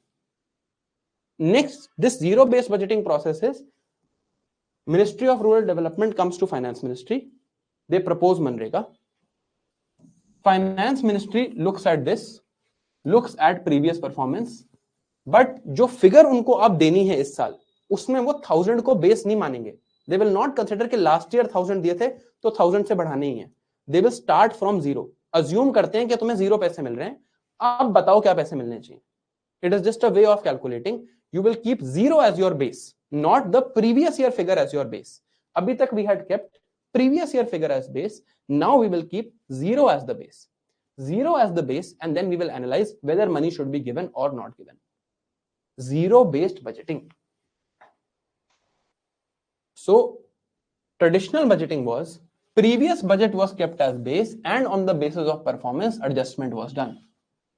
Zero based budgeting is no budget is automatically approved. Previous year का base ignore करके zero से हर बार हर स्कीम को बिल्कुल फ्रेशली एनालाइज करो from zero and then calculate on the basis of outcomes.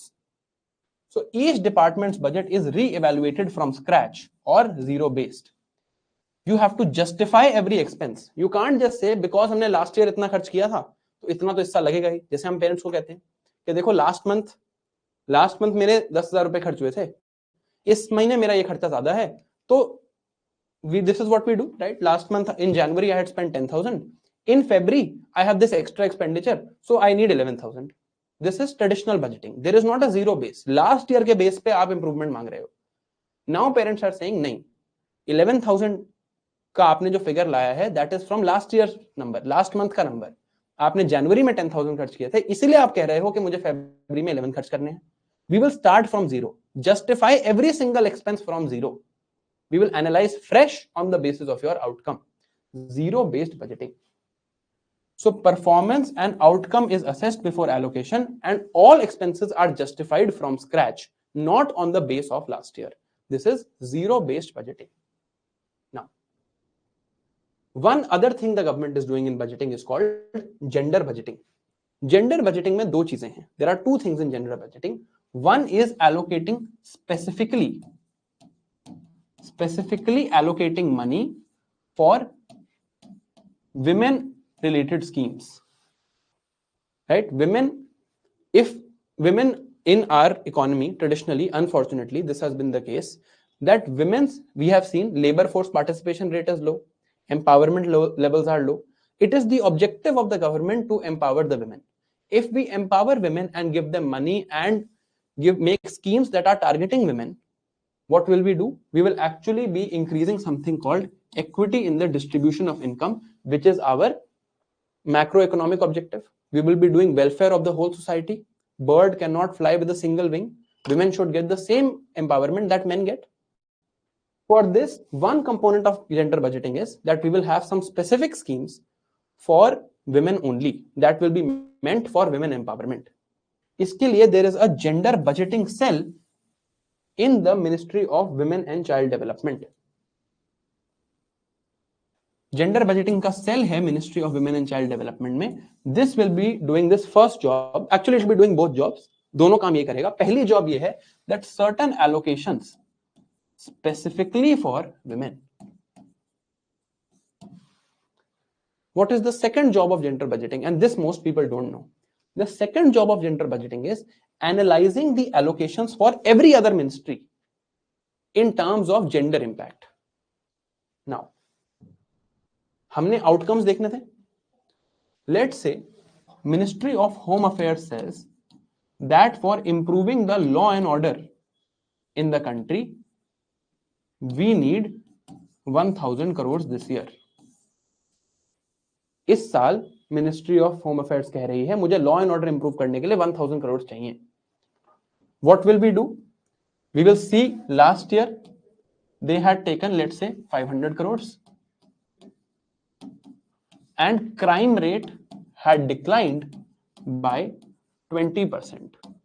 यही आउटकम था कि क्राइम रेट कम हो. Now, on the basis of this is the performance. This we will analyze, but we will not start from 500 crores. We will start from zero. हमने ये देख लिया for our purpose of analyzing, but we will not start from this. We will start from zero. This is zero based budgeting. अब एक factor और भी analyse किया जाएगा. When we spend money on law and order, आपको दो choices देता हूं मैं. एक ये, दूसरी चॉइस है ministry of defence says we need 1000 crore to pay pensions. You have only one of these options. या तो आप ये करो या ये करो. अब इसका मतलब अब ऐसे डायरेक्टली मत सोचना कि पेंशन क्यों देनी है, लॉ एंड ऑर्डर ज्यादा इंपॉर्टेंट है. ऐसे नहीं होता. Right, this is also important. Government has promised this. तो एनालिसिस कैसे होगा? मिनिस्ट्री ऑफ होम अफेयर्स की लास्ट ईयर की परफॉर्मेंस का एनालिसिस होगा. दैट इन्होंने 500 करोड़ दिए थे जिससे क्राइम रेट 20% से कम हुआ था. मिनिस्ट्री ऑफ डिफेंस की लास्ट ईयर की परफॉर्मेंस का एनालिसिस होगा. दैट इन्होंने 500 करोड़ लिए थे और उससे द कंजम्पशन लेवल्स या हम इनकम लेवल्स कह लेते हैं, income levels in ex serviceman. ex-servicemen mean people who have been in the army in the past. उनके इनकम लेवल्स बढ़े थे by 10%. इस चीज को एनालाइज करके दोनों से जीरो से देखा जाएगा. Maybe you give 700 here, 800 here. Maybe you give 1000 here, 500 here. ये तो अभी तक की प्रोसेस है और आप स्टार्ट करोगे जीरो से. Now another component is added. In our analysis of the outcomes, we will also check outcomes on gender. If we spend more on law and order, अभी मैं कैसे एनालाइज कर रहा हूं? लास्ट ईयर की performance पे crime rate यहां कम हुआ था, एक्स सर्विसमैन के इनकम लेवल्स इतने बड़े थे. Now I will also check the gender aspect of this performance. Law and order पे अगर मैं स्पेंड करूंगा, if I spend more on law and order, women also benefit because unfortunately women are disproportionately victims of crime. Women face more crimes than men face disproportionately. They face more horrendous crimes. They face sexual crimes. Right? Unfortunately, this happens. So we will analyze. In our analysis, this is also another thing we will keep in mind that अगर मेरे को इन दो expenditures को compare करना है, here women are benefiting. Gender is benefiting. The gender that has traditionally been oppressed, that gender is benefiting because of this expenditure, not so much because of this expenditure. So this is another factor I will keep in mind. So in my budgeting now, in my outcome budgeting now, one, I will do zero based budgeting. Second, I will do gender budgeting where it is not merely allocation to women. I will obviously do some allocation to women related schemes, but I will do a type of budgeting where the differential impact of an expenditure is assessed on women.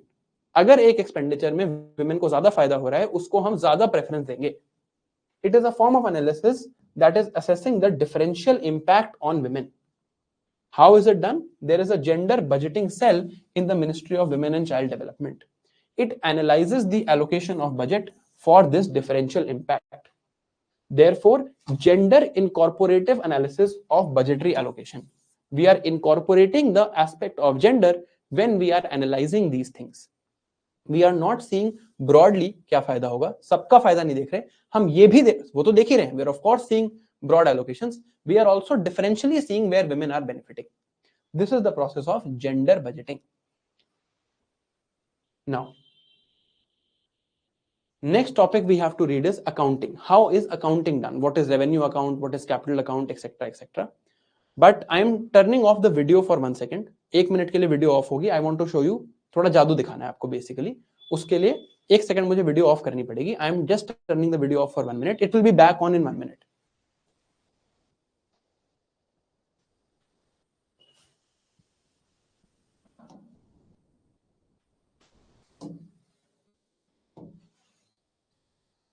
Video has been turned off intentionally.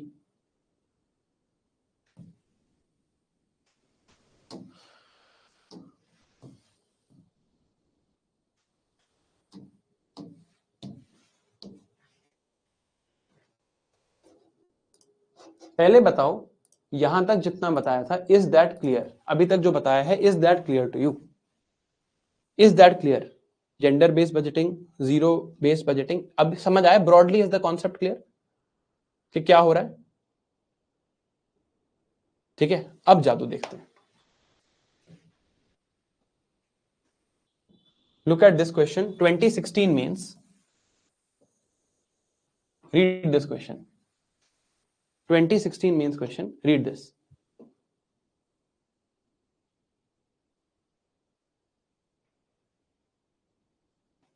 Read this question. अगर नहीं पढ़ा जा रहा तो I will just zoom in a little bit. ये जो centre में question है इसको पढ़ो. This question came in 2016 means.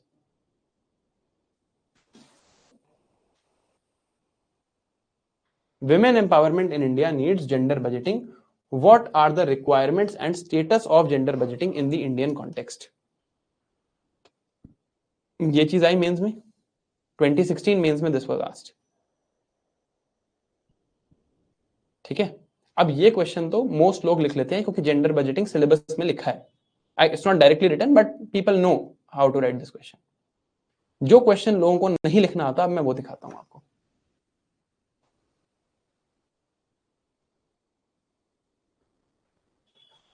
The public expenditure management is a challenge to the government of India in the context of budget making during the post-liberalization period.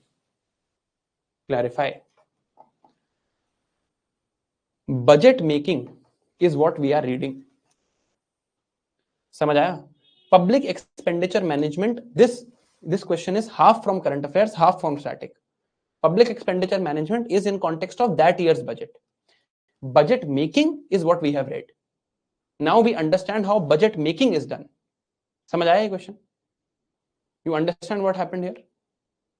This question was asked in 2019 means. 2019 के means में question पूछा था. Understood? Like I said, मैंने आपको पहले भी कहा था, बजटिंग में बहुत मीन्स के क्वेश्चन आते हैं. All of these are questions of budgeting. हम ये सारे क्वेश्चन सॉल्व करेंगे. ठीक है, कैपिटल मार्केट्स और मनी और बैंकिंग में उतने क्वेश्चंस मेंस में आपको नहीं मिलते हैं, but here we will see almost all of those questions. Now next thing we have to do is accounting in government budgeting. The topic of accounting, right? इसमें हम क्या देखेंगे? Capital account, revenue account, actuals, revise estimates, advance estimates, etcetera etcetera, हम ये देखेंगे. Again let's take a 3-minute break. Let's take a small break of 3 minutes and we will continue from here. ये जो break है, ये मेरे लिए break है, आपके लिए ब्रेक नहीं है, right? Revise whatever we have read so far. इन 3 मिनट में जो हमने अभी तक पढ़ा है उसको रिवाइज करो. चलिए, I will be back in 3 minutes.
All right. Let us now look at estimates in the budget and accounting in government budgeting. All right. देखो, हमने देखा that budget has estimated receipts and expenditures. How much government will receive, how much government will spend. Budget is presented on 1st Feb 2025 for this year. 1st Feb 2025 को अभी कुछ चंद दिनों में budget present होगी. This budget will have estimates for the next year. It will have estimates for the next year. इसको लिख के समझते हैं and please listen to this carefully. ये थोड़ा सा कंफ्यूजिंग हो सकता है, मैं पहले ही बता रहा हूं, तो प्लीज ध्यान से देखना. I am writing various financial years here. I am writing various financial years here. Next financial year, जो आने वाला financial year है, that will start on 1st April 2025 and end on 31st March 2026. मैं इसको कहता हूं next financial year. I will call this FY 25-26. This is this financial year. ठीक है, this is this financial year.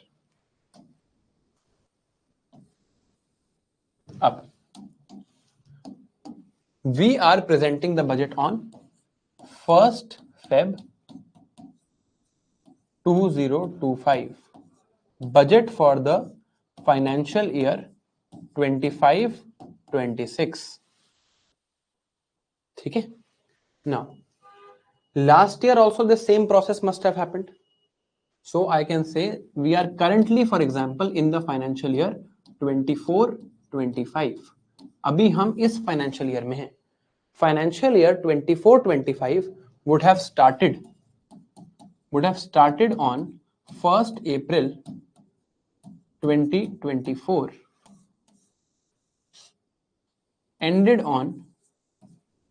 it will end on 31st March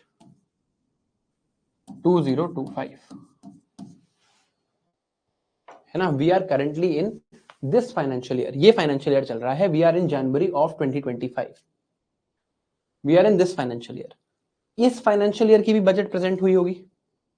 इस financial year की भी कभी ना कभी बजट प्रेजेंट हुई होगी. So the budget of this financial year would have been presented on 1st February 2026. 1st Feb 2024. 1st Feb 2024, we presented the budget for the financial year 24-25. Now, let's look at this budget first. इस budget को पहले देखते हैं, फिर इस budget को देखेंगे. In this budget, what would have been presented? इस बजट में क्या प्रेजेंट किया गया होगा? इस बजट में एस्टिमेट्स दिए गए होंगे for this year. So we would have presented something called budget estimates for the financial year 2024-2025. इसके एस्टिमेट्स दिए गए होंगे. गवर्नमेंट ने बोला होगा कि इस साल में, in this year, we are going to do this much expenditure, we are going to do this much tax collection. इस साल के लिए, for this financial year, this would have been done. Let's say इसको ऐसे mark कर देते हैं. This ends here in March, starts here in April. This one starts here in April, ends here in March. इस दिन को इस yellow line के लिए बजट एस्टिमेट्स दिए गए होंगे. राइट नाउ ये ईयर चल रहा है. अब now this year starts, let's say it starts on 1st April. This goes on, we reach here. This date is this date here. अभी ये फाइनेंशियल ईयर खत्म नहीं हुआ है.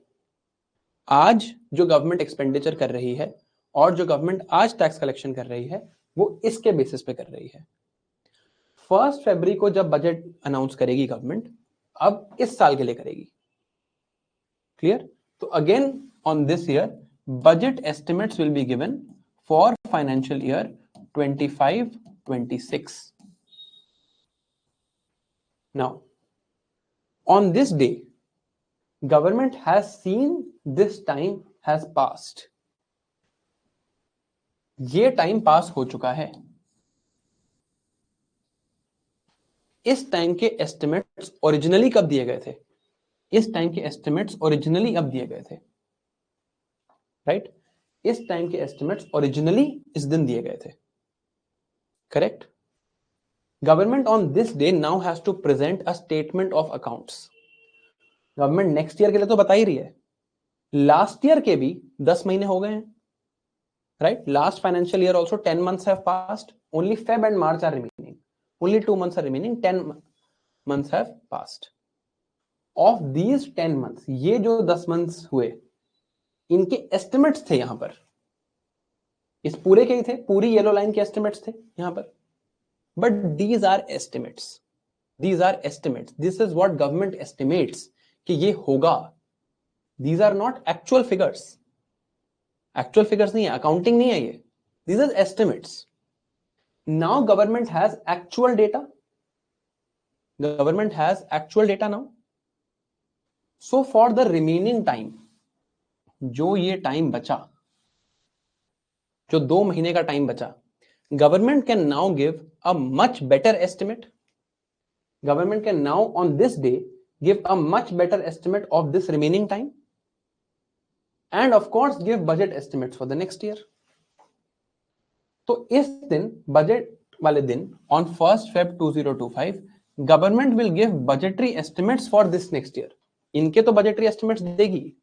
Government will also give something called advanced estimates of the previous financial year. Government now has much better data of the previous financial year.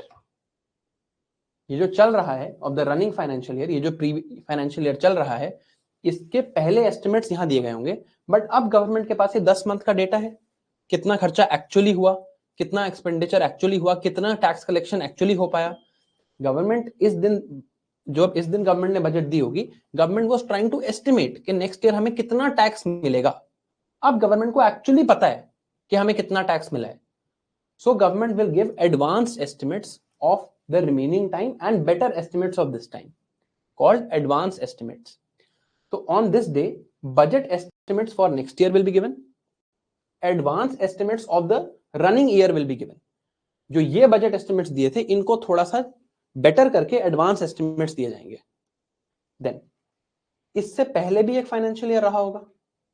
There must have been a financial year before this also. Oh, sorry. इससे पहले भी एक financial year रहा होगा. Let's see what happens here. इससे पहले जो financial year रहा होगा, that must have started on,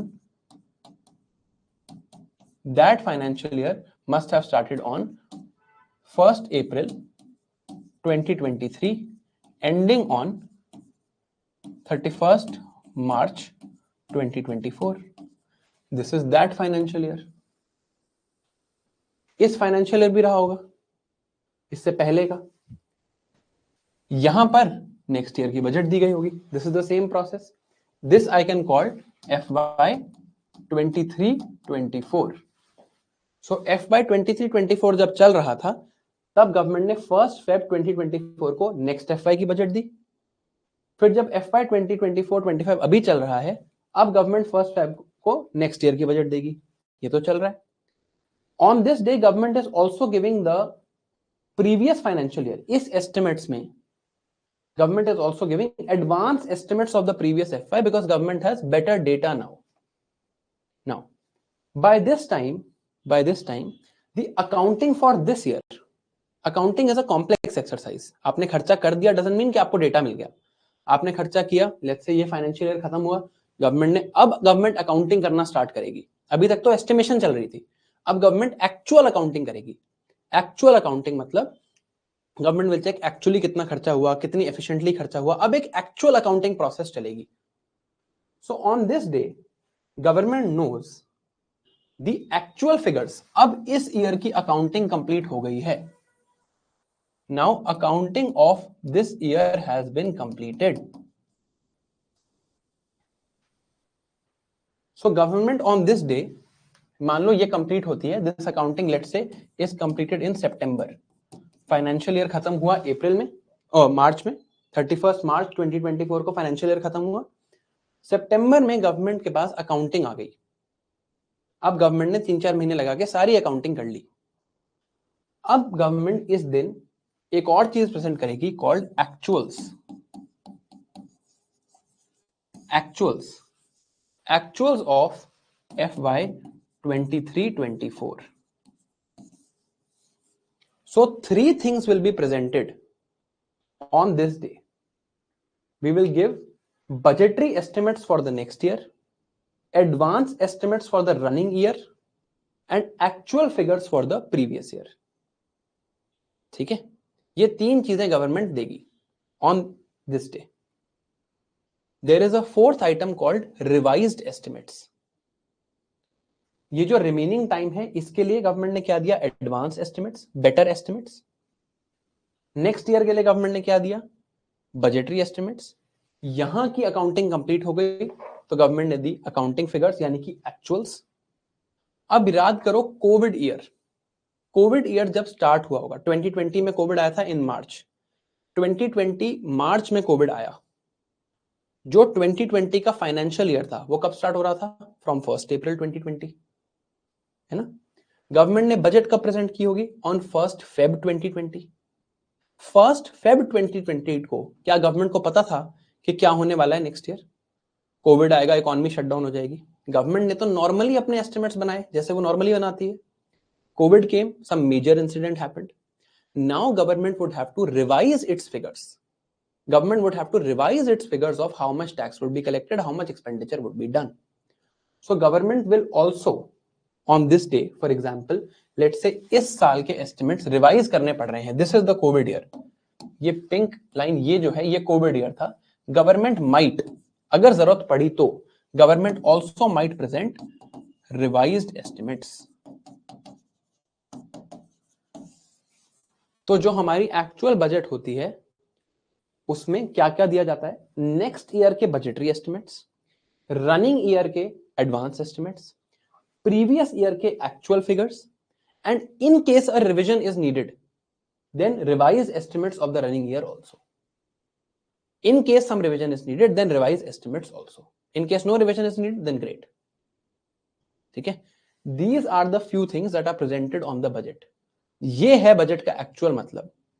इसके लिए हम इंडिया की एक्चुअल बजट देखते हैं ऑफ लास्ट ईयर। इस साल की तो अभी आई नहीं। ये डॉक्यूमेंट आपको आज जाके पढ़ना है, मैं आपको बताऊंगा कहां मिलेगा। This is budget at a glance. This is budget at a glance. Budget at a glance is all the budget of the year given in one place. अभी हम इस डॉक्यूमेंट को ही समझने की कोशिश कर रहे हैं। देयर इज अ वेबसाइट, आप सर्च करोगे बजट एट अ ग्लांस, आपको ये वेबसाइट मिल जाएगी। वेबसाइट का नाम है indiabudget.gov.in। गूगल सर्च करोगे, you will find this document. आपको पढ़ना नहीं है, मैं बस आपको एक्सप्लेन कर रहा हूं। देखो ये एक्चुअल बजट है, ये इंडिया की बजट है, फाइनेंस मिनिस्ट्री की वेबसाइट से डाउनलोड करी है फॉर 2024-25। लास्ट ईयर 1 फरवरी को ये प्रेजेंट की गई थी। इस साल की तो अभी हुई नहीं। Last year on 1 February this budget was presented. Now look at the components in this budget. क्या क्या गवर्नमेंट ने बताया है? Actuals, budget estimates, revised estimates. 2023-24 जो फाइनेंशियल ईयर रनिंग था उसके ओरिजिनल बजट एस्टिमेट्स क्या थे और हमने अब इनको रिवाइज करके ये कर दिया है, और नेक्स्ट ईयर के ये हैं। नाउ आप कहोगे इसमें एडवांस एस्टिमेट्स नहीं है। इसमें एडवांस एस्टिमेट्स इसलिए नहीं है because last year was an election year.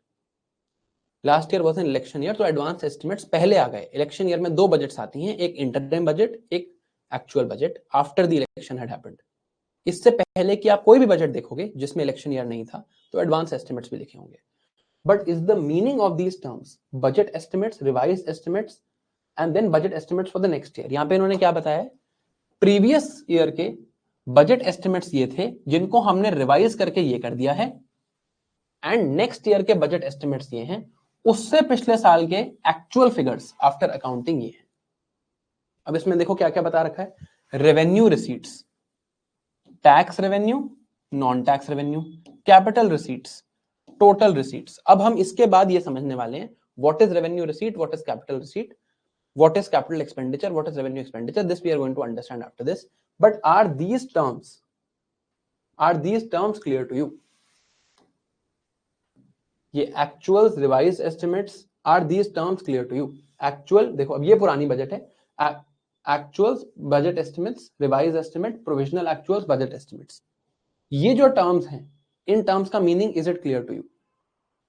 अब हम आएंगे कैपिटल और रेवेन्यू अकाउंट पे, बट इज दिस क्लियर?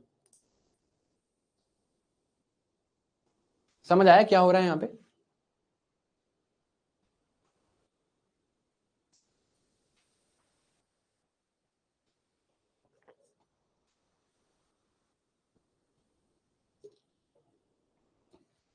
ठीक है, great. Now let's move on to capital and revenue account.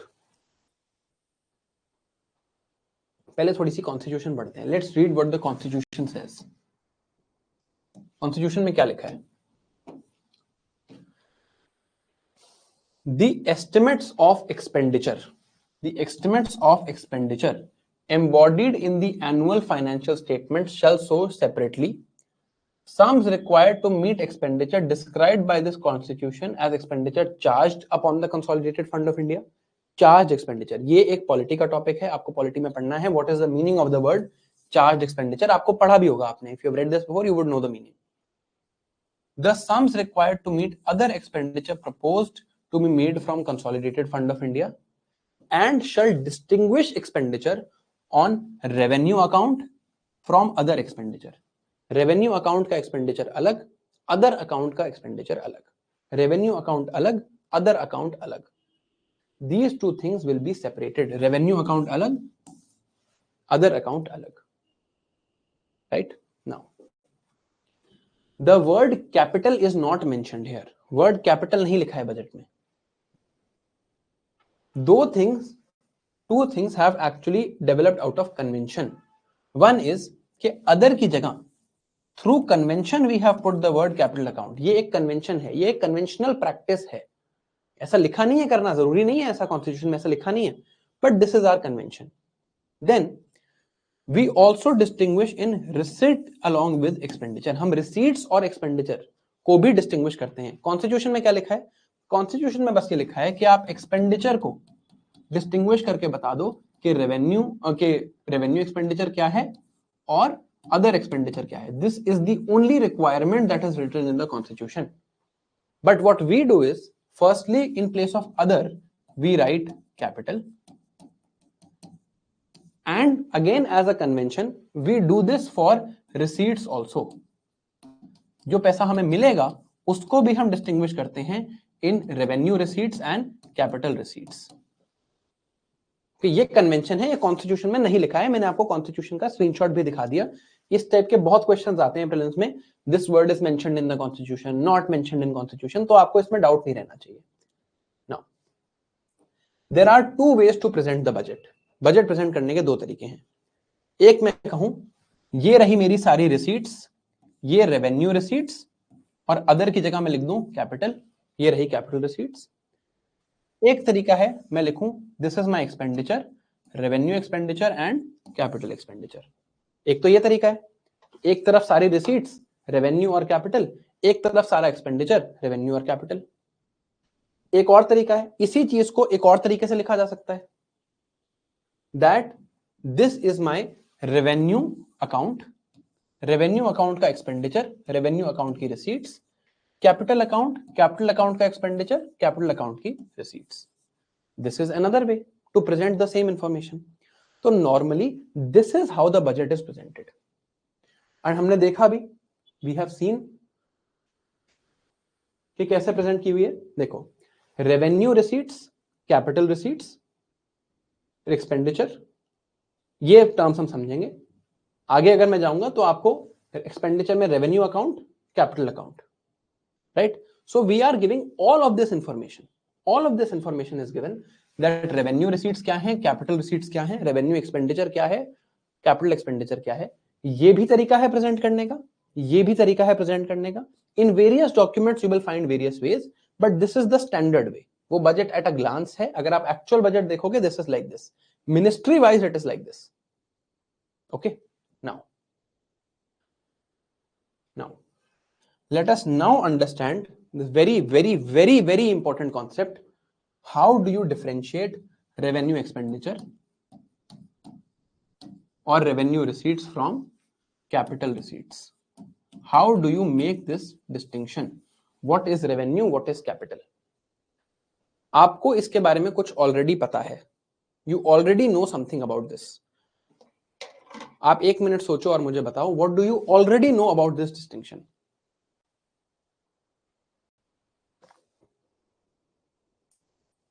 You already know something.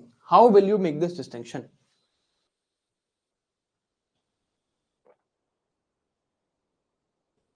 You already know something about this. कि ये distinction कैसे होती है.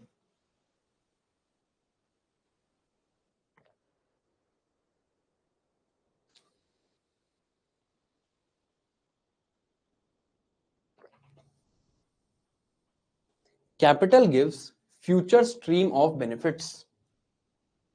Capital gives future stream of benefits. This thing you already know. ये तो आपको already पता है कि capital gives future stream of benefits. Right? अरे छोड़ दो अपने पुराने आइडियाज कि फिक्स्ड है, ऑपरेशनल है, ऐसे ही कंफ्यूज होते हैं. ऐसे ही कंफ्यूज होते हैं. Capital gives future stream of benefits. This we have read ना. ये तो मैंने ही पढ़ा है आपको. ये तो याद है ना आपको, है ना. अरे आर्यन, ऐसे ही कंफ्यूज होते हैं यार. ऐसे नहीं करना. ऐसे ही करना था तो रट लेते ना. Capital gives future stream of benefits, है ना. What is another word for something that gives future stream of benefits? What is another word for something that is future stream of benefits? Bank को bank के term में याद करो. अरे investment नहीं यार, बैंक के टर्म में याद करो. बैंक ने आज आपको लोन दिया. बैंक, अरे रुक जाओ, इन्वेस्टमेंट की बात नहीं हो रही है. Bank gives loan to you. ठीक है. Bank will get some future benefits. Good. The word is assets. Assets also give future stream of benefits. Right? Asset is the word. Asset. Capital account is simply something that affects assets and liabilities. अगर assets and liabilities पे affect हो रहा है, if it affects assets and liabilities, it is capital account. If it does not affect assets and liabilities, it is not capital account. Asset liabilities तो साथ में ऊपर नीचे होंगी. अगर एसेट और लाइबिलिटीज अफेक्ट हो रही हैं, इट इज कैपिटल अकाउंट. अगर एसेट और लाइबिलिटी अफेक्ट नहीं हो रही हैं, it is revenue account. This is one way. ये वे आपको ऑलरेडी पता है. दूसरा वे मैं बताता हूं to distinguish. I'll tell you now the other way to distinguish asset, capital and revenue accounts. What is the other way? Revenue account is connected with rights and duties of the government. अब ये एक descriptive तरीका है. This is a descriptive method. From this descriptive method you might not be able to understand everything. तो ये method है check करने के लिए. This is a descriptive method to broadly understand. Whatever is the right of the government to collect, जो government को collect करने का गवर्नमेंट का राइट है, दैट इज रेवेन्यू अकाउंट. जो खर्चा करना गवर्नमेंट की ड्यूटी है, that is revenue account. Whatever affects assets and liabilities is capital account. अब आप कह सकते हो government makes a road. That road is now asset of the government. You can say that that is duty of the government also. But technically road banana government का promise है, duty नहीं है. Right? It is something government has promised. इसीलिए यहां पर confusion होती है. इसीलिए इस तरीके को हम यूज करेंगे to check. Asset and liabilities में कोई फर्क पड़ रहा है तो कैपिटल अकाउंट, नहीं पड़ रहा है तो रेवेन्यू अकाउंट. ठीक है. अब let's now check on the basis of this. This is a descriptive thing that also helps us understand revenue account. दोनों तरह से समझते हैं.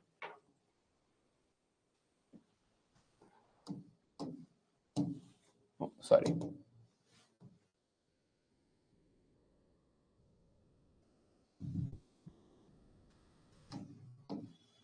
Yeah.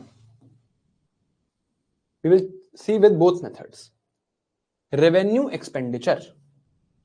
Revenue expenditure. Things that are matter of duty for the government. It is the duty of the government to do this for the necessary functions of government. देखो, government is a artificial entity. पहले ये समझना, government एक artificial entity है. Government is not a real entity. Government does not actually exist. We believe in the government, we trust in the government, that is why it exists, right? If you look at, for example, Shri Narendra Modi ji, he is a person. Because I trust the Indian system, I call him honorable prime minister. By definition, he is not prime minister. That is just his artificial designation. Actually, he is just another person like all of us. But I trust in India's government, I trust in the legitimacy of India's government. Therefore, I am calling him honorable prime minister. So government is actually an artificial entity created by us. This pen is not an artificial entity. This is right here. दिख रहा है मुझे. Government को आप ऐसे देख नहीं सकते. गवर्नमेंट के इफेक्ट्स को आप देख सकते हो, गवर्नमेंट के फंक्शनरीज को आप देख सकते हो. Government in itself is a fiction in your head. थोड़ी ज्यादा फिलोसफिकल बात हो जाएगी. Even the country of India और any country is a fiction in our head. This is what we have created. Borders are fictional. हमने अपने head में create कर रखा है ये बॉर्डर.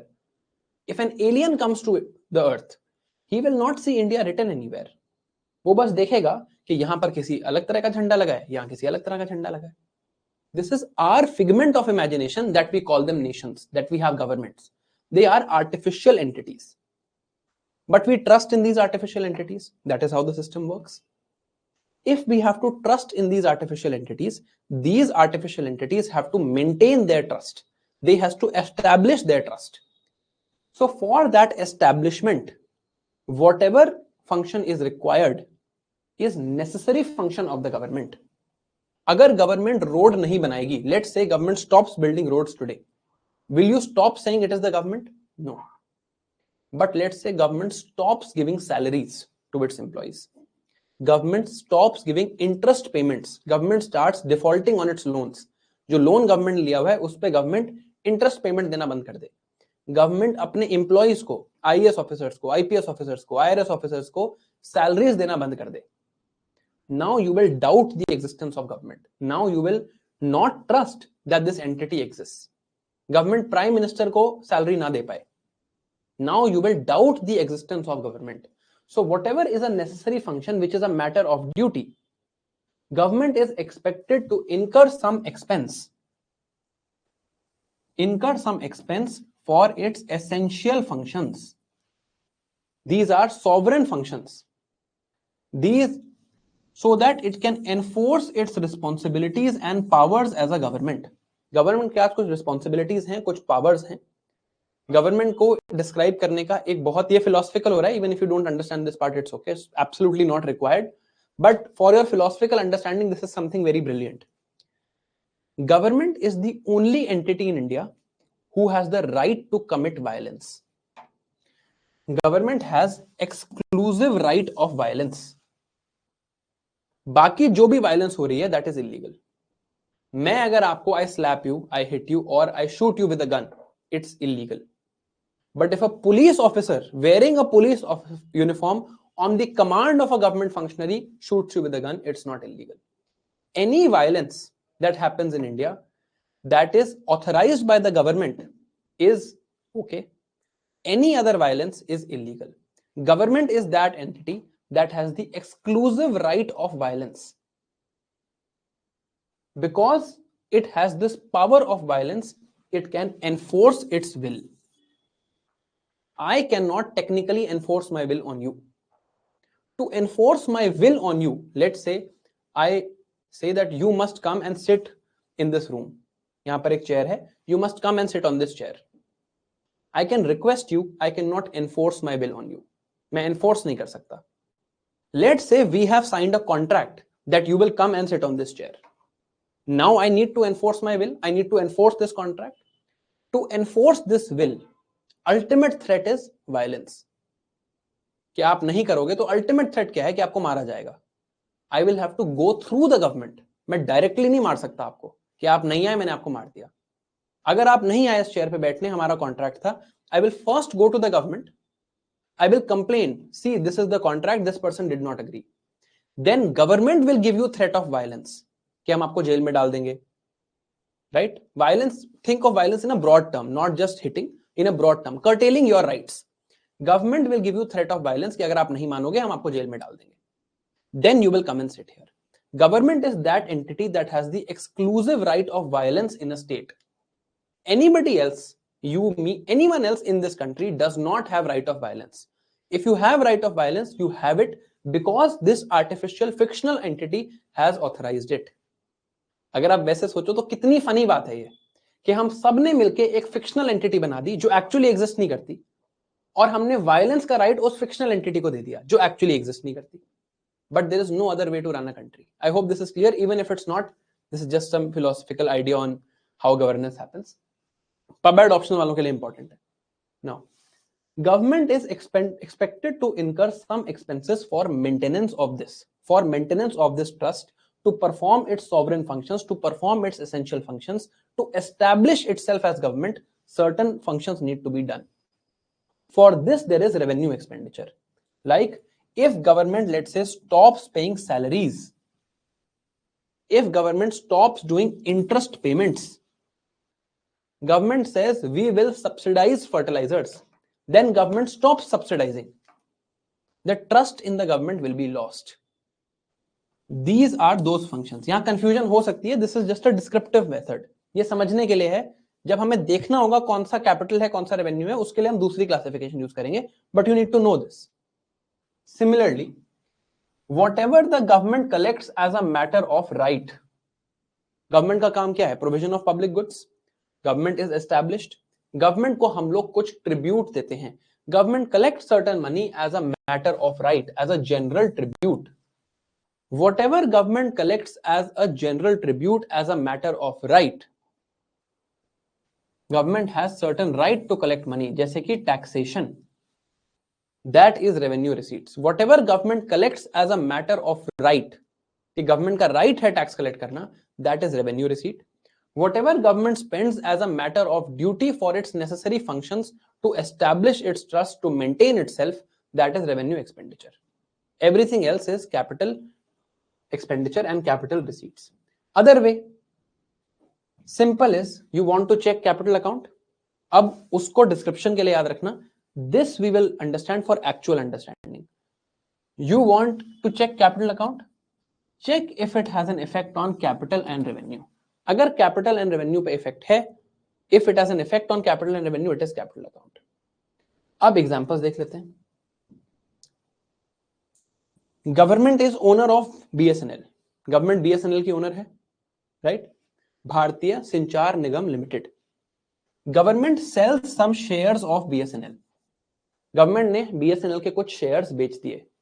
गवर्नमेंट ने बीएसएनएल के कुछ शेयर्स बेच दिए. गवर्नमेंट का एसेट कम हुआ. It is capital receipt. Government will sell some shares, government will get some money, so it is receipt. Government is getting money, it is receipt. And which receipt is this, capital और revenue? Since assets of government have decreased, it is capital receipt. Government has built a road. Government has built a road. Now government has something that can give future stream of benefits. Government can put toll on this road. Government builds a road, assets of the government have increased. What happens here? Government will have to spend some money. So this is expenditure. तभी road बनेगी. And this is capital expenditure. Liability. Government borrows money. Government borrows money, right? अब इसको ध्यान से समझना. This is the one where people get most confused. बाकी में दिक्कत नहीं है. Borrowing में देखते हैं क्या होता है. This is you, this is me. I have borrowed 100 rupees from you at 10%. Simple interest मान लेते हैं, कभी भी नहीं होता simple interest. Let's calculate simple interest अभी के लिए. 10% simple interest for 10 years.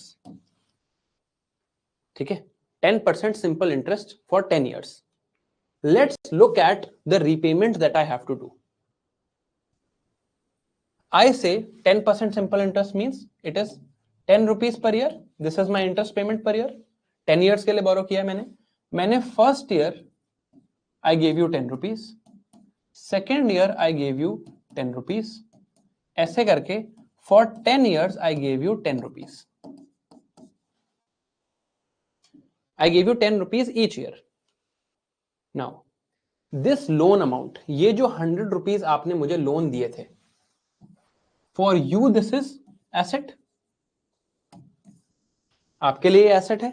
For me this 100 rupees is liability.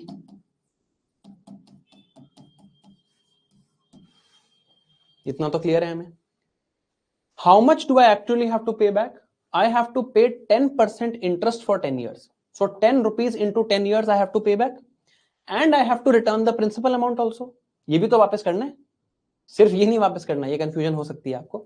सिर्फ ये नहीं वापस करना, ये भी वापस करना है. So I have to pay. What I am writing here is, I have borrowed principal amount from you of 100 rupees.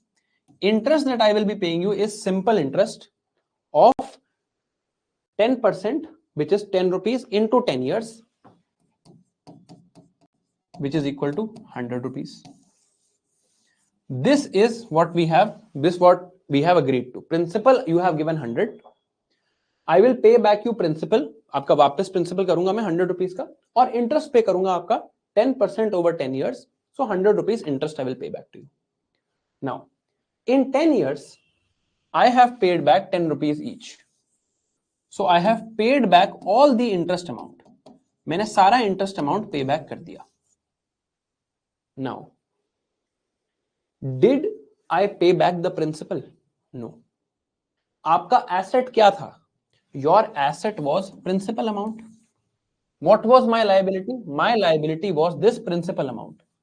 This interest is simply price of money. Interest is just the price for taking this asset from you. ये interest जो है, interest हमने शुरू से पढ़ा है, interest rates are simply price of money. That is the price for taking this money. What is the actual asset and liability? Principal. मैंने 10 years तक 10 rupees देके सारा interest repay कर दिया. Have the assets and liabilities changed? Asset and liability में कुछ भी change हुआ या नहीं? Have the assets and liabilities changed by even 1%? बताओ. No. Assets and liabilities, good. सब सही आंसर दे रहे हो. Assets and liabilities have not changed. है ना? Asset liability में कुछ change नहीं हुआ है. Nothing has changed in terms of asset or liability. अब समझना. Asset liability में nothing has changed. Nothing has changed in terms of asset or liability in this case. Therefore, interest payment on a loan does not impact asset, does not impact liabilities. Interest payment is revenue account. Now after 10 years, 10 साल में आपको interest देता गया. अब मैंने आपको आपके 100 rupees में से 50 रुपीस वापस करे. This is principal amount changing. Now you can say that yes, there has been a change in asset and liabilities. Earlier my asset was 100 rupees ka loan. Now 50 rupees principal amount has come back. Now 50 rupees is left. Now 50 rupees is my asset and 50 rupees is my liability. मेरी liability 50 rupees है, आपका asset of 50 rupees रह गया. Repayment of principal amount changes asset and liabilities. Repayment of interest amount does not change asset and liabilities. So interest payment is counted in revenue account. Principal repayment is counted in capital account. Right? I am sure most लोगों ने रट रखा होगा ये, most लोगों ने I am sure रट रखा होगा ये, but is this clear कि principal amount और interest amount में क्या फर्क है? अब देखो दूसरी क्लासिफिकेशन से भी समझे. Government has borrowed money, government borrowed principal amount. आज गवर्नमेंट ने प्रिंसिपल अमाउंट बोरो कर लिया. Government has to pay this principal amount back. This is capital. It changes the liabilities. Government borrows principal amount, government की liability बढ़ गई. Government also has to pay back interest. Interest payment can be called as duty of government. याद करो last time ही पढ़ा है हमने, कल ही पढ़ा है. Government does not default. Government can not default. Interest payment is duty of government. It is revenue account. या तो ऐसा समझ लो. If this creates confusion, this is the easiest way to understand. This is the easiest way to understand. Interest payment is counted in revenue account. Loan repayment, principal amount repayment is counted in capital account. बाकी किसी में confusion नहीं होगी. ठीक है. अब एक दो एग्जांपल्स देख लेते हैं. This page is left blank. आपके नोट्स में भी ब्लैंक दिखेगा, इसको इग्नोर कर देना. I had left this blank to give you certain examples. अब आपको एक छोटा सा टेस्ट लेते हैं. I will write 5 things here. मैं ऐसे लिखूंगा 1 2 3 4 5. आपको चैट में मैसेज लिखना है इनका आंसर, और प्लीज ऐसे आंसर में लिखना जल्दी के चक्कर में 1 इज दिस. ये मैसेज मत लिखना प्लीज. मैसेज कैसे लिखना? राइट 1 डैश रेवेन्यू और कैपिटल, देन 2 डैश रेवेन्यू और कैपिटल, 3 डैश रेवेन्यू और कैपिटल, 4 डैश रेवेन्यू और कैपिटल, 5 डैश रेवेन्यू और कैपिटल. ये मैसेज लिखना. ठीक है. चलो लेट मी राइट 5 थिंग्स. पहला है salary given by government to staff. आपको सिर्फ रेवेन्यू कैपिटल अकाउंट बताना है. Loan given by union government to state government. Third, subsidies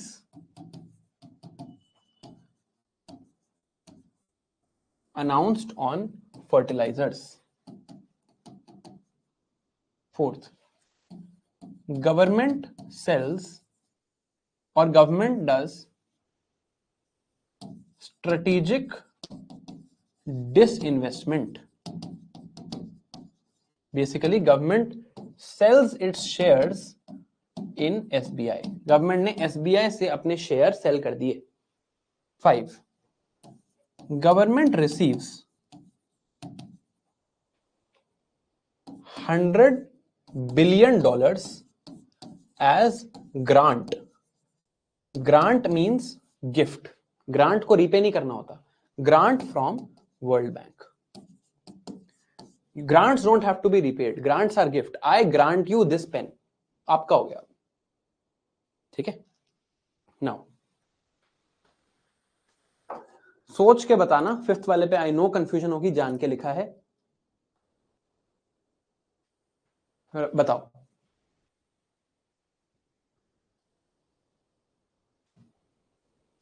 पूरा मैसेज लिखने के बाद ही एंटर दबाएं. देखो आ गए ना 2 मैसेज. 1 revenue expenditure. पूरा मैसेज लिखने के बाद ही एंटर दबाएं प्लीज. यार क्लियर कट इंस्ट्रक्शंस थी यार.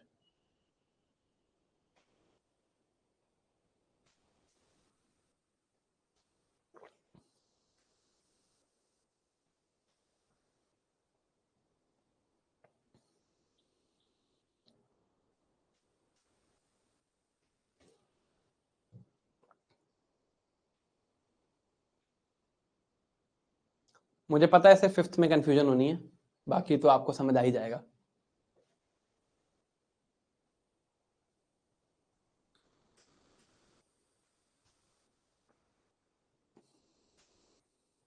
I know only 5th will be confusing. कोई नहीं, 5th में गलती करना आपको अलाउड है, बाकी में गलती नहीं होनी चाहिए.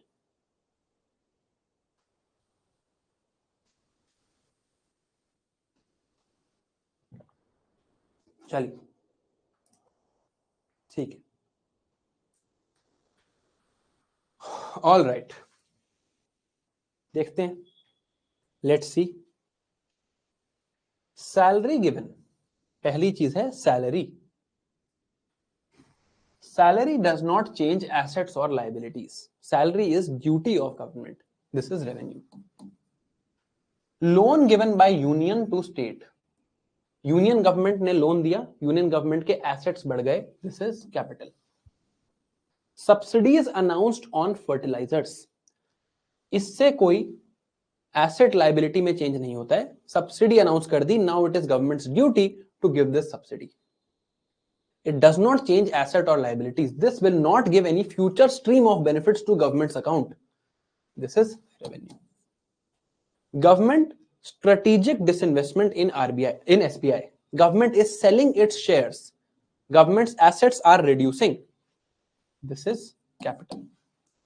Government receives grant from World Bank. इसमें confusion होगी, इसके बारे में बात करते हैं। अभी तक these four most people have gotten right, so I am not concerned about this. ये देखते हैं। Payment of salary is a right or duty. This will come in revenue expenditure, ये आपने कर लिया। Lending money, principal amount is asset, so capital expenditure. Interest is no impact on asset liability, it is revenue receipt. ठीक है। Now grant, someone gives a loan to you, someone, I loan you 100 rupees versus I grant you 100 rupees. If I give a loan to you, अपनी बात करना, मेरी बात मत करना। If I give a loan to you, you have a liability to pay it back. It impacts your liabilities, increases my assets. If I give a grant to you, ये लो free में, लो पकड़ो 100 रुपए, enjoy करो. This does not create any liability for you to repay back. यहां पर कहीं भी कोई liability create नहीं हो रही है. So grants are revenue accounts. You might think कि इससे मुझे फ्यूचर बेनिफिट्स हो सकते हैं, दैट्स ट्रू, हो सकते हैं। Anywhere, we have read this also, anywhere where an asset is created a liability is also created. याद है आरबीआई की balance sheet, anywhere where an asset is created a liability is also created. By giving a grant, who is creating a liability, किसको liability है, किसको responsibility कोई create हो रही है। मैंने आपको 100 रुपीज दे दिए, you are not liable to repay it back. ये फर्क है लोन और ग्रांट में, right. I have given you 100 rupees, you are not liable to give it back to me. Therefore grants do not create any expectation of getting money back, so no impact on asset और liability, they are revenue expenditure. आप ये सोच सकते हो कि शायद future stream of benefits आए, आई am not going into that discussion because it will confuse us further. Simple देखो, ग्रांट देने से लायबिलिटी किसी की क्रिएट हो रही है क्या? Wherever an asset is created, a liability is also created. हमने आरबीआई के बैलेंस शीट देखी है, हमने बैंक के लोन्स देखे हैं। There can be no asset without the creation of a liability. Does grant create a liability? No. So grants are revenue account. This is the only one which we get confused by. Otherwise, everything is fine. Now, revenue receipts. अब सबको ध्यान से देखते हैं. Let's look at receipts and expenditures in detail. Revenue receipts. Government is receiving on revenue account. One is of course tax. Tax is duty of government. Oh, right of government. Government has right to collect tax. So revenue receipts on tax, income tax, GST, corporate tax, this will come under revenue receipts. There can be some non-tax revenue receipts also. Government is receiving this money but has no impact on asset or liability. For example, interest received by government. Government ने, union government ने state government को loan दिया है, state government ने interest repay किया है. Interest repayment does not affect asset liabilities. Interest repayment will be non tax, ये tax तो नहीं है, non tax revenue receipt. Government receives dividend or profit. Government is shareholder of SBI. As a nature of that shareholder, government receives government receives certain profit from SBI. This dividend or profit government has received does not impact government shareholding. Asset क्या था? Asset तो shareholding था. Does not impact government's assets or liabilities. Government is receiving this money and it is not a tax. So this is a non-tax revenue receipts. Government receives a grant from foreign government. Government is receiving this money, does not create any asset or liabilities for the government. It is just money. What is the difference between tax and this grant? अब philosophically सोचो, मैंने government को tax दिया versus USA ने government को $100 दे दिए, क्या फर्क है दोनों में? ऐसे तो ये भी एसेट है, फिर this is also money, right? Both of these do not create an asset for the government, do not create a liability for the government. मैंने गवर्नमेंट को टैक्स दिया, कोई एसेट लाइबिलिटी क्रिएट नहीं हुई. यूएसए ने grant दिया, कोई asset liability create नहीं हुई. यूएसए ने लोन दिया होता तो एसेट लाइबिलिटी क्रिएट होती. यहां पर नो एसेट और liability is created. So revenue receipts are further divided into tax and non tax. Tax receipts are revenue receipts, ये तो हमें पता ही है. Non tax are things like interest received by government, dividend or profit received, grants given from foreign governments. ठीक है. Now capital expenditure, और पहले capital receipts देख लेते हैं. Capital receipts, money received on the to the government in capital account. Capital receipts. Capital receipts affect asset and liability. Government is receiving this money and it affects asset and liability. One example is debt. Government does borrowing. Government ने borrow किया. If government borrows, government's liabilities decrease. So capital receipts affect liabilities. Debt affects liability. Second is non-debt. Non-debt capital receipt. Government receives this money. This money is not a loan, but it affects government's assets and liabilities. Example, government decides to sell its shares in PSU. Government decides to sell its shares in a public sector undertaking. Government ने SBI के shares बेच दिए. Government received some money. This is not debt. ये debt तो नहीं है. Government, and this affects government's asset and liabilities. So this is non-debt capital receipts. Government had given loan to state government. Government receives back principal amount. Government receives back principal amount. When government receives back principal amount, government gets a non-debt capital receipt. Government receives back principal amount. Right? ये government को पैसा मिला, इससे government की asset liabilities affect हुई, बिल्कुल हुई. Government ने क्या ये डेट ली थी? नहीं ली थी. Non debt capital receipts. So as far as receipts are considered, grants तो हमने देख लिया, इस पे तो कोई एसेट लाइबिलिटी में इफेक्ट ही नहीं है. It's just like someone giving a tax to you. Even the tax that I give to the government can be called a grant, can be called a tribute. यही ऐसे देखा था हमने tax को. Tax was general tribute given by public. Grant is also a tribute. Tribute का मतलब क्या होता है? Gift. General tribute given. Now अब देखो, ये हमने सारे एग्जांपल्स देख लिए हैं. Government budget is actually separated like this. ये टर्म्स गवर्नमेंट बजट में हमें दिखती हैं. Government budget is divided into revenue budget and capital budget. In revenue receipts, whatever government receives on revenue accounts, it is divided into two things: tax revenue and non-tax revenue. Tax revenue and non-tax revenue. Tax revenue, non-tax revenue. हमने देखा इनका examples अभी. Whatever government receives on capital account is also divided into two: debt capital receipts, borrowing of government; non-debt capital receipts. Non-debt capital receipts, money that the government has gotten on capital account but is not a debt. Similarly, when government does expenditure, it is divided into two: revenue expenditure and capital expenditure. Revenue expenditure is government does this expenditure like somewhat of a establishment function as a matter of duty.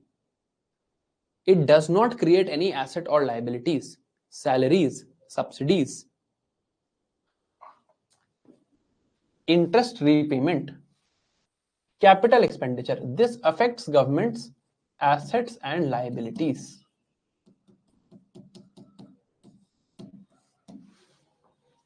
Is this clear? ये chart अभी एक बार please साथ साथ एक बार draw कर लो. Whatever is written only in this part, ये वाला पार्ट छोड़ देना. ये जो बना हुआ है, although this is there in your notes, please draw this. Please इसको ड्रॉ कर लो.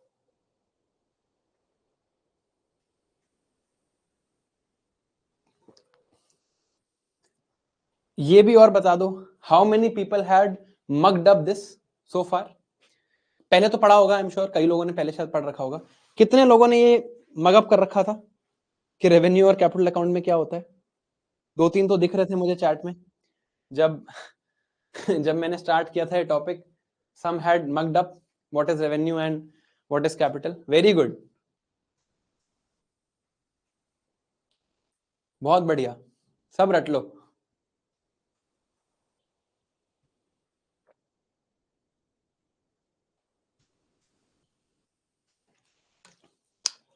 I will give you one more example. ये बना लो प्लीज, जब बना लो तो बताना. When it's done, please write done. अरे थैंक यू कार्तिक. चलो अब तो क्लियर हुआ. गुड.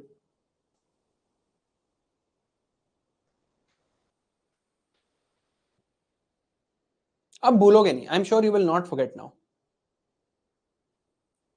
ऑल्दो दिया हुआ है नोट्स में, नहीं भी बना है पूरा तो कोई बात नहीं, but still just for your understanding its important.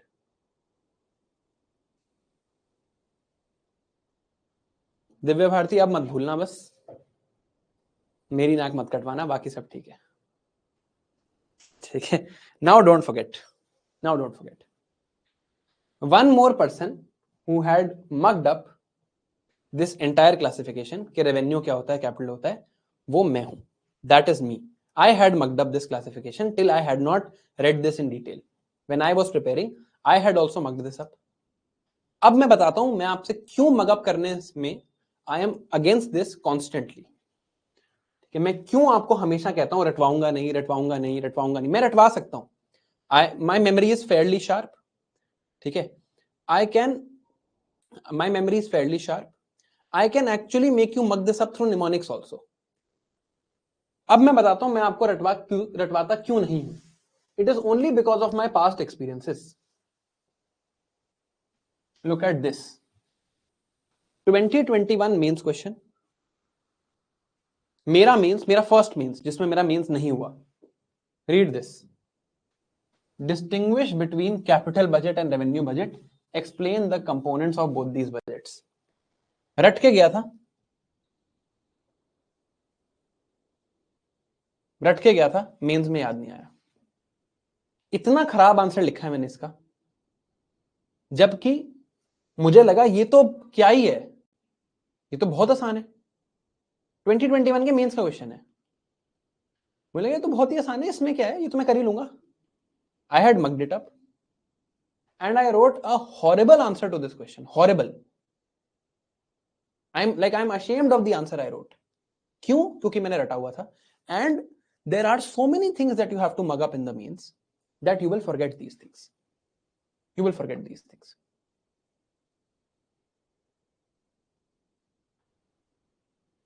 ठीक है. लेकिन अब you should not get confused. Now you should not get confused. Now even the descripted part is complete.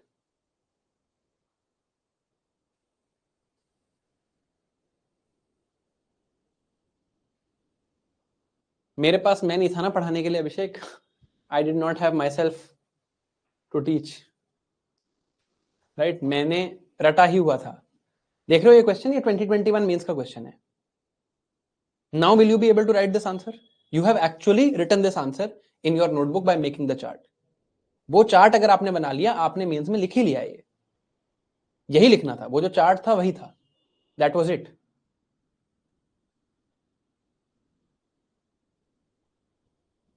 ठीक है. चलो, अरे ऐसे क्वेश्चन आते हैं मीन्स में, ये भी नहीं होते वहां पे। औरों का क्या बोलूं, मेरे से ही नहीं लिखा गया ये, मैं दूसरों को क्या बोलूं, मुझसे ही नहीं लिखा गया ये आंसर अपने मीन्स में। मुझे याद है मैं क्या किया है इस क्वेश्चन में। नाउ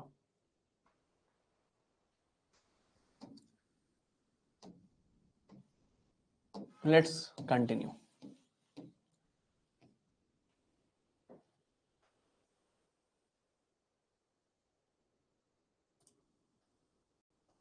चलो कंटिन्यू करते हैं।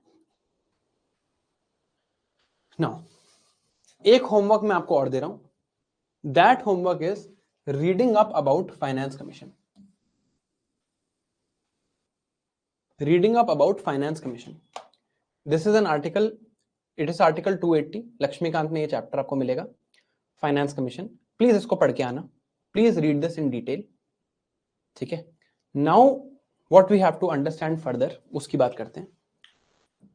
Now we have to understand something called central sector schemes and the idea of planning commission, ठीक है। प्लानिंग कमीशन में क्या हुआ और कैपिटल एक्सपेंडिचर, ये समझना है।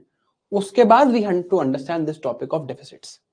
आई नो 3 घंटे हो गए हैं, बस ये प्लानिंग कमीशन वाला टॉपिक सुन लो। It is like a story, it is like a story.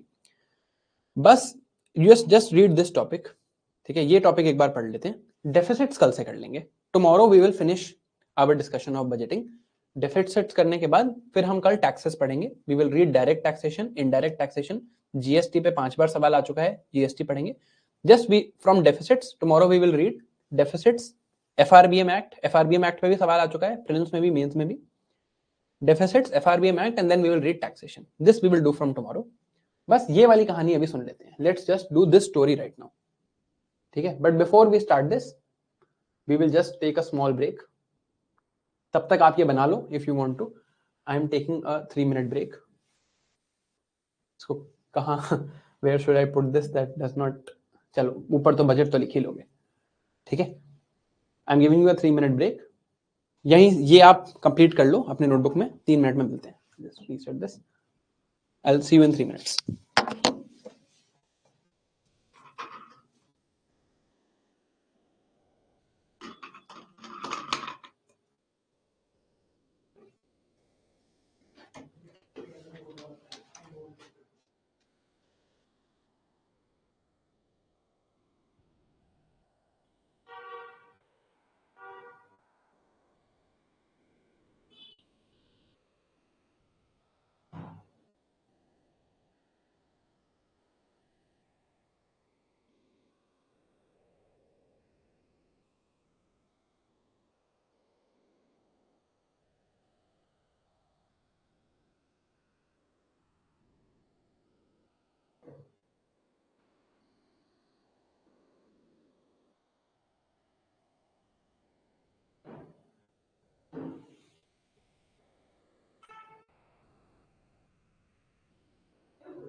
I made it a point that I am always 1 minute late. I will fix this. Anyway, chalo, let's start. Actually, I'll tell you what happened. आज ना सुबह when I was taking a shower, after the shower I was spraying on perfume. वो perfume की bottle मेरे हाथ से slip हो गई and it broke. It fell on the floor of my washroom and it broke. And some small pieces of glass also entered my foot. It started bleeding. ज़्यादा कुछ नहीं हुआ. I'm completely okay. But it is becoming problematic for me to stand because my foot is paining. That is why I am taking these breaks so that I can just sit for a while. But ऐसा कुछ नहीं है. It's broadly it's okay. Now, this part, Article 275, Finance Commission recommendations, ये मैं अभी explain नहीं कर रहा हूँ. ये आप खुद ये lines read करना after you have read the chapter on Finance Commission from Laxmikant. Laxmikant में कॉन्स्टिट्यूशनल बॉडीज पे एक चैप्टर है, कॉन्स्टिट्यूशनल बॉडीज. इसमें एक चैप्टर है finance commission. In this chapter everything about finance commission is explained. Do read up this chapter and come tomorrow. फिर हम finance commission की थोड़ी और डिस्कशन कल करेंगे. So this is your homework for today. Please read this chapter on finance commission. अगर आप foundation course 2025 में हो तो I am sure that you have already studied this. Then please just revise your notes of finance commission and come. कल हम finance commission के बारे में थोड़ी और बात करेंगे. फाइनेंस कमीशन के डिस्ट्रीब्यूशन मेथड्स पे भी मेंस में भी क्वेश्चन आ चुका है, प्रीलिम्स में भी क्वेश्चन आ चुका है, right? But we will understand this part tomorrow. Now I just have to explain one last thing to you, which is this centrally sponsored scheme, central sector schemes. ये भी रट रखा होगा, I am sure you would have mugged this up also. Centrally sponsored कौन कौन सी scheme है, central sector कौन कौन सी स्कीम है, जिसने आज से पहले पढ़ा है पक्का रट रखा होगा, क्योंकि मैंने भी रट रखा था, ठीक है? बट पढ़ने का फायदा ये होता है, मैंने there is a book of economics optional called H L. Ahuja. There is one book called Herbert and Froyen, ऐसे कोई बुक है. एक डेब्रा रे करके बुक है. मैंने वो सारी बुक्स पढ़ी हैं in the course of past 2-3 months. Now I understand the meaning of these words. Now I will give you that explanation, ठीक है? Because your knowledge is a derivative instrument of my knowledge. If I keep reading you will keep benefiting. Derivatives भी याद कर लो इससे, जो हमने stock markets में पढ़े थे. So let's read about this. Let's read about central sector schemes and centrally sponsored schemes. देखो, again this is something that you, if you have not read polity, you will not understand this fully. You will understand this fully once you have read polity. but कोई चीज तो पहले पढ़नी है.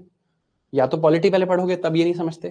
तो we will read this now. अगर आपने अभी तक पॉलिटी नहीं पढ़ा है, थोड़ी बहुत आपकी अंडरस्टैंडिंग हो सकता है यहाँ पर कम हो, but the moment you read polity this will get clear to you. The moment you read this will get clear. Now, in our scheme of federalism, there is something called schedule 7, seventh schedule in our constitution. Seventh schedule में क्या लिखा है? There are 3 lists. List 1 contains all the areas which are the responsibility of union government. List 2 contains all the areas which are the responsibility of states government. List 3 contains concurrent functions. Concurrent means it is the responsibility of both union and states. अगर आप purely number of entries देखो, if you purely see the number of entries, the entries are more here. Entries are more in this list. But if you look at the actual functions that are important for the citizens, जैसे कि health, जैसे कि education, things that directly impact the citizens a lot, those functions are more with the states. For example, public order, health, education, these are responsibilities of states. So states have actually been entrusted with more responsibilities that are close to us. Union government की responsibilities are there, but they are not close to us. For example, foreign relations is written here. But directly हमें जो impact करती हैं, that impact our day-to-day lives, that is mentioned in list 2, which is state list. Now, the problem here is, ये चीज तो ठीक है, ये तो fact है. The problem in this arrangement is, that union government has much more money as compared to states.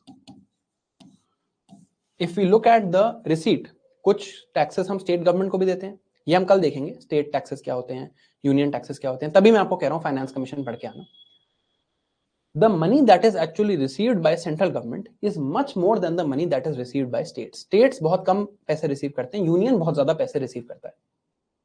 Now responsibilities of states are much closer and much more important, like health, education, public order, law and order. These are state responsibilities. Now there is a requirement that union should help the states through money.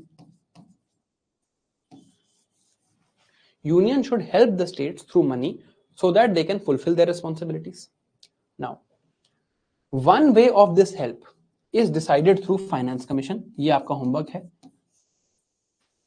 One way is finance commission. Now, finance commission का काम क्या है? Finance commission distributes this revenue. Tax revenue that is received by the union. Some part of this has to be shared with the states. Only tax revenue. Tax revenue received by union, not non-tax revenue, not capital receipts. Only tax revenue received by states, by the central government. Tax revenue received by central government, they have to share some percentage with the states. अभी के हिसाब से this percentage is 42%. So 42% of what tax revenue is received, you have to share with the states. 42% of tax revenue that is received, you have to share with the states. एक तो ये help है. Even after that, states have a lot of functions जिसके लिए उनके पास पैसे sufficient नहीं है. Central government, after it performs all of its functions, is still left with certain money. Central government को ये भी आ रहा है, ये भी आ रहा है, ये भी आ रहा है, स्टेट्स को भी ये सब आ रहा है. स्टेट की भी बजट ऐसे ही बनती है. Even a states budget is made exactly like this, but it is a matter of fact, it is a statement of positive economics that union has more money than states do. So it was decided that other than this help, ये जो 42% tax revenue share किया जाता है, इसके अलावा भी center must help the states in its functions. Now, for this, schemes of the central government were made, known as centrally sponsored or central sector schemes. Centrally sponsored or central sector schemes. देखते हैं इनका मतलब क्या है. States are entrusted with more responsibility. Center, after performing its core functions, is left with money. अपना core function करने के बाद, salaries देने के बाद, वगैरह करने के बाद, सेंट्रल गवर्नमेंट के पास कुछ पैसे बचते हैं. States are in need of more money. So this remaining money, whatever money is left, this money is spent to formulate schemes. This money is spent to formulate schemes. One of these are called central sector schemes. One of these are called centrally sponsored schemes. Now, हमने क्या देखा कि 7th schedule में constitution में list 1 में कुछ functions लिखे हैं जो यूनियन गवर्नमेंट के हैं, लिस्ट 2 में कुछ फंक्शंस लिखे हैं जो स्टेट गवर्नमेंट के हैं. Forget about concurrent functions for now. अभी के लिए कॉन्करेंट को भूल जाते हैं. Government, central government will now firstly create some schemes that are meant for this. इन फंक्शंस को पूरा करने के लिए गवर्नमेंट कोई स्कीम्स क्रिएट करेगी. सेंट्रल गवर्नमेंट सबसे पहले अपने डोमेन में, उनके डोमेन में जो रिस्पॉन्सिबिलिटीज हैं उनको पूरा करने के लिए कुछ स्कीम्स क्रिएट करेगी. These are in the central sector, in the union government's domain, known as central sector schemes. Schemes primarily related to the union list. जैसे कि एक स्कीम का नाम है Bharat net scheme. Bharat net scheme is to provide internet connectivity. If you look at the union list in the constitution, entry 31 in this union list says telephones, wireless communication and broadcasting. Therefore, internet communication of the public is a responsibility given to union government. जब उन्होंने अपने core functions कर लिए, core functions are like salaries they the, interest दे दिए, roads बना ली, उसके बाद they are left with certain schemes, certain money. Now government can use this certain money to formulate schemes. Union government first will formulate schemes that are in its own domain, that are in union list. जैसे कि Bharat net scheme related to internet dissemination and communication. This scheme is figured in union list. Union list में लिखा है telephones, wireless, broadcasting, all of these things. So these are called central sector schemes. Central sector schemes. Schemes that the central government formulates.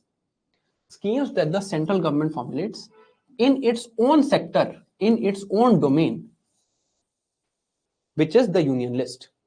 If central government is formulating a scheme in its own domain, अपने ही domain में मैं एक scheme बना रहा हूं, I am making a scheme for my own domain, for my own responsibility, for my own functions. Who will pay the money for it? I will pay. These schemes are 100% paid for. Sponsored नहीं लिखते, उससे confusion हो जाएगी. 100% paid for by union government. ऐसी schemes जो union list से related हैं, these schemes are 100% paid for by union government. इसके बाद भी कुछ पैसा बच जाता है, and now states need help also. Then central government formulates something called centrally sponsored schemes. Central government is sponsoring schemes in state list. Topic state list के हैं, जैसे state list में entry 14 is agriculture. Agriculture की responsibility state governments के पास है. Still, central government is formulating a scheme for agriculture and telling the states that if you implement this scheme, we will give you certain sponsorship. हम आपको थोड़ी सी sponsorship दे देंगे. These are centrally sponsored schemes. Schemes made by the central government, made for state list, sponsored by the central government because states do not have enough money. Centrally sponsored schemes. Example, प्रधानमंत्री कृषि सिंचाई योजना. PM कृषि सिंचाई योजना is a scheme related to agriculture. Agriculture is given in state list, but states do not have enough money, so central government will formulate this scheme, ask the states to implement it. If they choose to implement it, central government will say, हमने formulate की है, अगर आप implement कर रहे हो, आपके domain की है, we will give you certain money. Otherwise states will say, हम नहीं करते implement, हमारा domain है, आप formulate कर रहे हो, why should we implement? So central government will say, we will sponsor this. These are centrally sponsored schemes. Is the meaning of these two words clear? जो I am sure आपने आज तक रट रखा होगा. अब मैं next आपको, अभी I know आपको question आएगा, ये बनती कैसे हैं, कौन बनाता है. Now we will read about planning commission after this. Next topic is planning commission. But is the meaning of these words central sector and centrally sponsored clear? समझ आया? Meaning of these two words central sector and centrally sponsored. रट रखा होगा आज से पहले, I am sure. मैंने ही रट रखा था, तुमने तो रट ही रखा होगा, है ना? चलो अब समझते हैं planning commission. Let's understand the planning commission now. ये स्कीम्स बनती कैसे थी? How were these schemes formulated? Let us now look at that. Planning commission का नाम आपने सुना होगा. Now this body does not exist. Planning commission was made in 1950. इसका काम था 5 ईयर प्लान बनाना. 5 ईयर प्लान्स होते थे पहले इंडियन इकोनॉमी में. Now they are not there. What were these 5 year plans? What were these 5-year plans? Let's understand that. In these 5-year plans, Planning Commission was planning for the next 5 years. What is going to happen in India in the next 5 years? For this Planning Commission, in the next 5 years, government is planning for next 5 years. Planning Commission is formulating for next 5 years. Who was chairperson of Planning Commission? Prime Minister. So this was a fairly powerful body. This powerful body was planning for the future. In these 5-year plans, it would formulate two types of schemes. One would be schemes that are under the competence of center, central sector schemes. एक तो ये central sector schemes बनाएगा. Second were in competence of states, known as centrally sponsored schemes. Now understand, every state has different requirements, right? Every state has different requirements. Odisha might need a scheme for countering cyclones. Rajasthan does not need a scheme for countering cyclones. So ideally, if you have to follow federalism, These schemes should not be formulated in one place. Every state should have the right to formulate its own schemes. Her state के पास right होना चाहिए अपनी scheme formulate करने का, right now. But जब तक planning commission था तब तक this principal was not followed. Since it was one central body, इन्होंने कहा कि हमें चाहिए हर स्टेट में यूनिफॉर्मिटी, हमें यूनिफॉर्मिटी चाहिए. There needs to be uniformity, नहीं तो हम कैसे डिसाइड करेंगे किसको कितना पैसा देना है. Some state will say for this scheme I need this much money, some will say for this scheme I need this much money, and हम कहां तक अकाउंट्स चेक करेंगे. So planning commission came up with a method that we will make common schemes for all states, common schemes for all states on state subjects. We will make common schemes for all states on state subjects made at central level. Then we will ask the states, Planning Commission will ask the states to accept these schemes as their own. I am the Planning Commission. मैंने ये scheme बना दी that all states should make. You are state government. You are, let's say, Chief Minister of Telangana. Planning Commission will ask Telangana CM to implement these schemes as your own scheme. As your own scheme. If you choose to implement, we will give you certain sponsorship. We will give you certain funding. If you don't implement, then don't implement. Then आपकी मर्जी, right? But we will not give you any other help. States anyway had less money. States के पास पैसे कम थे. So states needed this help. So Planning Commission will formulate schemes and ask the states to accept these schemes as their own. Now see what is happening. State government is supposed to be an independent body in its own domain. But since state government has shortage of money, central government is controlling what the states are doing. Scheme I am making. I am central government. I am making the scheme. आपके पास यही options हैं. आपके पास खुद के पैसे हैं ही नहीं. You have less money. So you will have to accept these schemes. I have formulated it. मान लो मैंने एक scheme बनाई called midday meal scheme. You might have been running a midday meal type scheme on your own. मैं उसको funding नहीं दूंगा. I will say, if you want money from me, implement the scheme that I have made. So as a result, Planning Commission became a very, very powerful body. Planning Commission became very powerful body. States used to approach Planning Commission. States ने Planning Commission को कहा यार हमें इन चीजों की need है. Let's say 5 northern states went to Planning Commission. 5 southern states went to Planning Commission saying this is our need, this is our need. Planning Commission used to look at all these needs and then formulate common schemes for all states, for everyone. States approached Planning Commission to formulate common schemes for their state's need. States used to go to Planning Commission and say, for example, Punjab goes to Planning Commission and says, we need a scheme for water management because Punjab has the problem of water depletion, right? उसी वजह से ये पराली जलने की सारी problem है. कभी कहोगे तो एक्सप्लेन करूंगा. All of this problem of parali, of burning stubble, is actually coming from one act of Punjab government. If you want, sometimes I can explain this to you. Not now, not now. So Punjab goes to the Planning Commission and says we want this scheme. Odisha goes, says we want some other scheme. Bihar wants some other scheme. Planning Commission will look at all these needs and from a top-down ivory tower approach say, these are the schemes I am formulating. If you want to implement them as your own, then we will give you certain sponsorship. Otherwise, आप अपने पैसे से करो, manage आपसे जितना होता है. आपके पास पैसा है नहीं, you don't have money. So Planning Commission became a very powerful body and this created a conflict between state and center schemes. Planning Commission formulated a scheme called midday meal. Tamil Nadu is already running a scheme that is similar to midday meal. Now, if Tamil Nadu wants money from the center, Tamil Nadu will have to give up its own scheme and implement the midday meal scheme made by Planning Commission. And Tamil Nadu is short of money, so Tamil Nadu does not really have a choice. और पैसे आते हुए तो वैसे ही किसी को बुरा नहीं लगते, right? So Planning Commission became very powerful.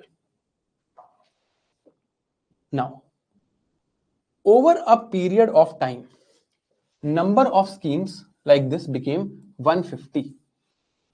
ऐसी 150 schemes बन गई, centrally sponsored schemes that states had to implement. Lot of confusion was there, right? And it was seen that this is not no longer effective because at the top level एक जगह दिल्ली में बैठ के पूरी country के लिए schemes बन रही हैं on state subjects. States were not feeling happy because of this. States were saying कि यार ये तो this is not proper devolution. This is not a good idea. I have to now depend on center. Whatever center says I have to agree. What happens to my autonomy? So in 2013, a restructuring of these schemes, ऐसी schemes 150 हो गई थी, a restructuring of the schemes were made and it was brought down to 66 schemes. Various schemes were clubbed together and 66 final schemes were decided. Right? Then what happens in 2014? In 2014, a person who was formerly a chief minister of a state, who had been chief minister of Gujarat for 12 years, becomes the prime minister. And he knows this problem. He has felt this problem. He has experienced this problem. Our honorable prime minister, when he comes into power, he abolishes the planning commission and sets up something called NITI Aayog. ये chapter भी आज आपको पढ़ना है लक्ष्मीकांत से. He sets up NITI Aayog. He abolishes the planning commission. He says no longer we will go for top down planning. हम top down planning नहीं करेंगे. We will no longer have this sort of system that center is deciding everything. But अभी ऐसा तो नहीं हुआ abolish करने से planning commission को कि ये सारी schemes भी abolish हो गई. Just this system was changed for the future. That we will simply give recommendations. The new system was made. आप ये chapter पढ़ोगे तो आपको समझ आएगा what is the real difference. ठीक है? But broadly समझ आ रहा होगा problem क्या थी. But still this problem of so many 66 schemes, these schemes will continue to work. ऐसा तो होगा नहीं कि ये abolish करने से ये schemes खत्म हो गई. So in 2015, after this abolishing, in 2015, the central government sets up a subgroup of chief ministers on rationalization of centrally sponsored schemes. जितनी सारी centrally sponsored schemes थी, इनको rationalize करो.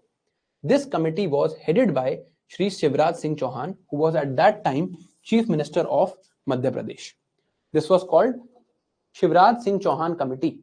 Shivraj Singh Chauhan Committee was made to rationalize these centrally sponsored schemes. What were the suggestions given? First is rationalization of schemes.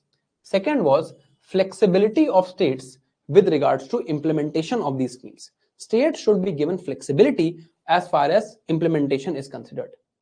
They also said that we will divide the schemes. जितनी भी ये schemes हैं, इनको हम divide करेंगे into two parts: core schemes and optional schemes.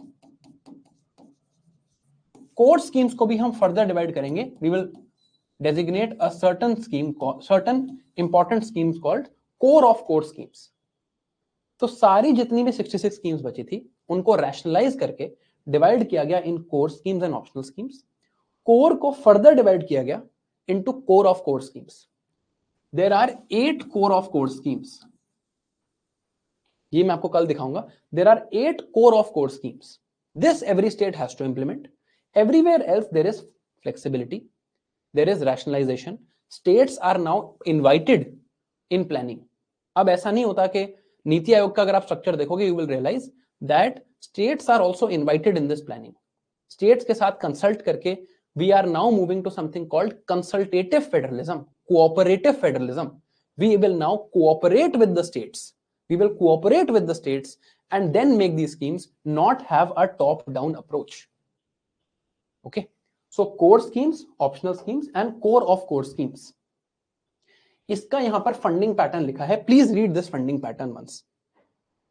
कि centre कितने पैसे देगा, स्टेट कितने पैसे देगा. For example, in the 8 northeast states and 3 Himalayan states, these states don't have a lot of money, so center gives 90% of funding in core schemes and 80% of funding in optional schemes.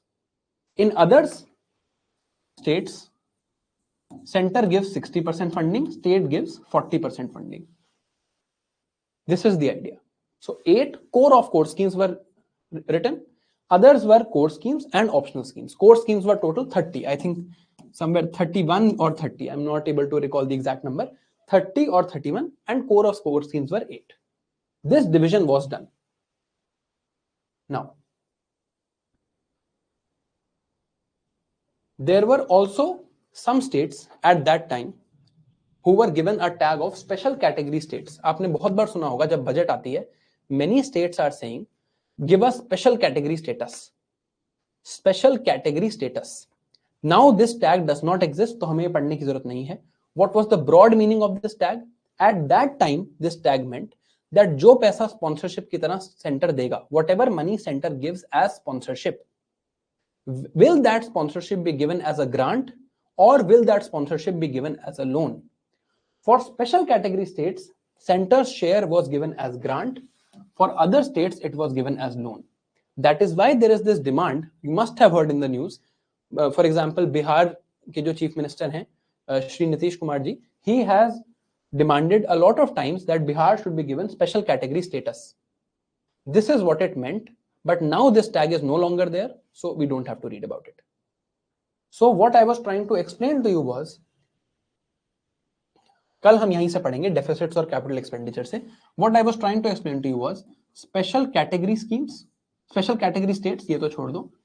We basically have understood the schemes as central sector और centrally sponsored.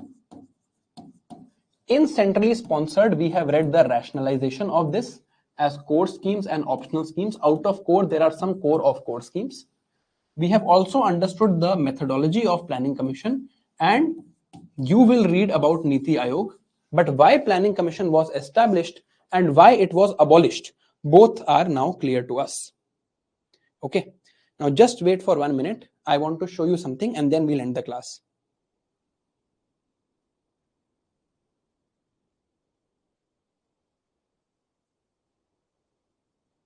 Just 1 minute.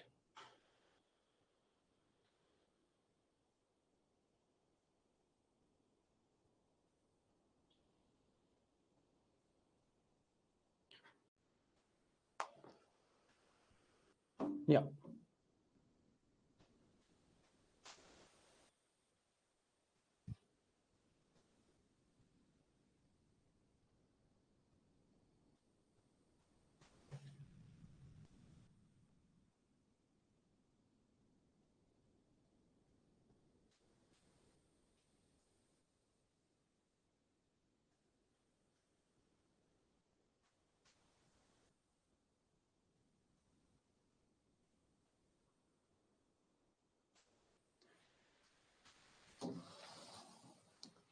Question asked in mains in 2018.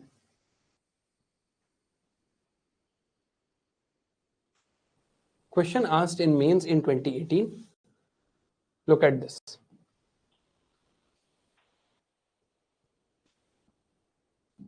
How are principles followed by Niti Aayog different from those followed by erstwhile Planning Commission in India? समझ आया कुछ? Mains के 2018 का question है. Is this clear? Did you understand these things? समझ आया क्या हो रहा था? सेंट्रली स्पॉन्सर्ड और सेंट्रल सेक्टर स्कीम का डिफरेंस समझ आया? रटना तो नहीं पड़ेगा, अभी तक तो रट रखा होगा, आई एम श्योर. ठीक है, but did you understand what was happening? क्यों अबॉलिश किया? कौन आया?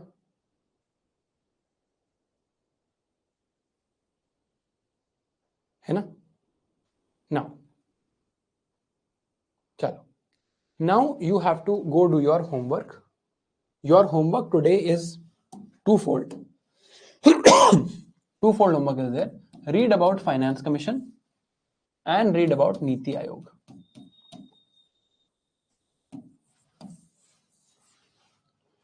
Read about these two. ठीक है, चलो. आज 30 minutes लेट हो गई class because in the morning थोड़ा ज्ञान देना था आपको. 30 minutes, right? Tomorrow we will continue from Planning Commission. We will continue from capital expenditure and then we will finish the topic of budgeting. ठीक है, चलिए. All right, thank you very much. Have a good day. Please study well today. Don't waste your time. now. All right, thank you, bye bye.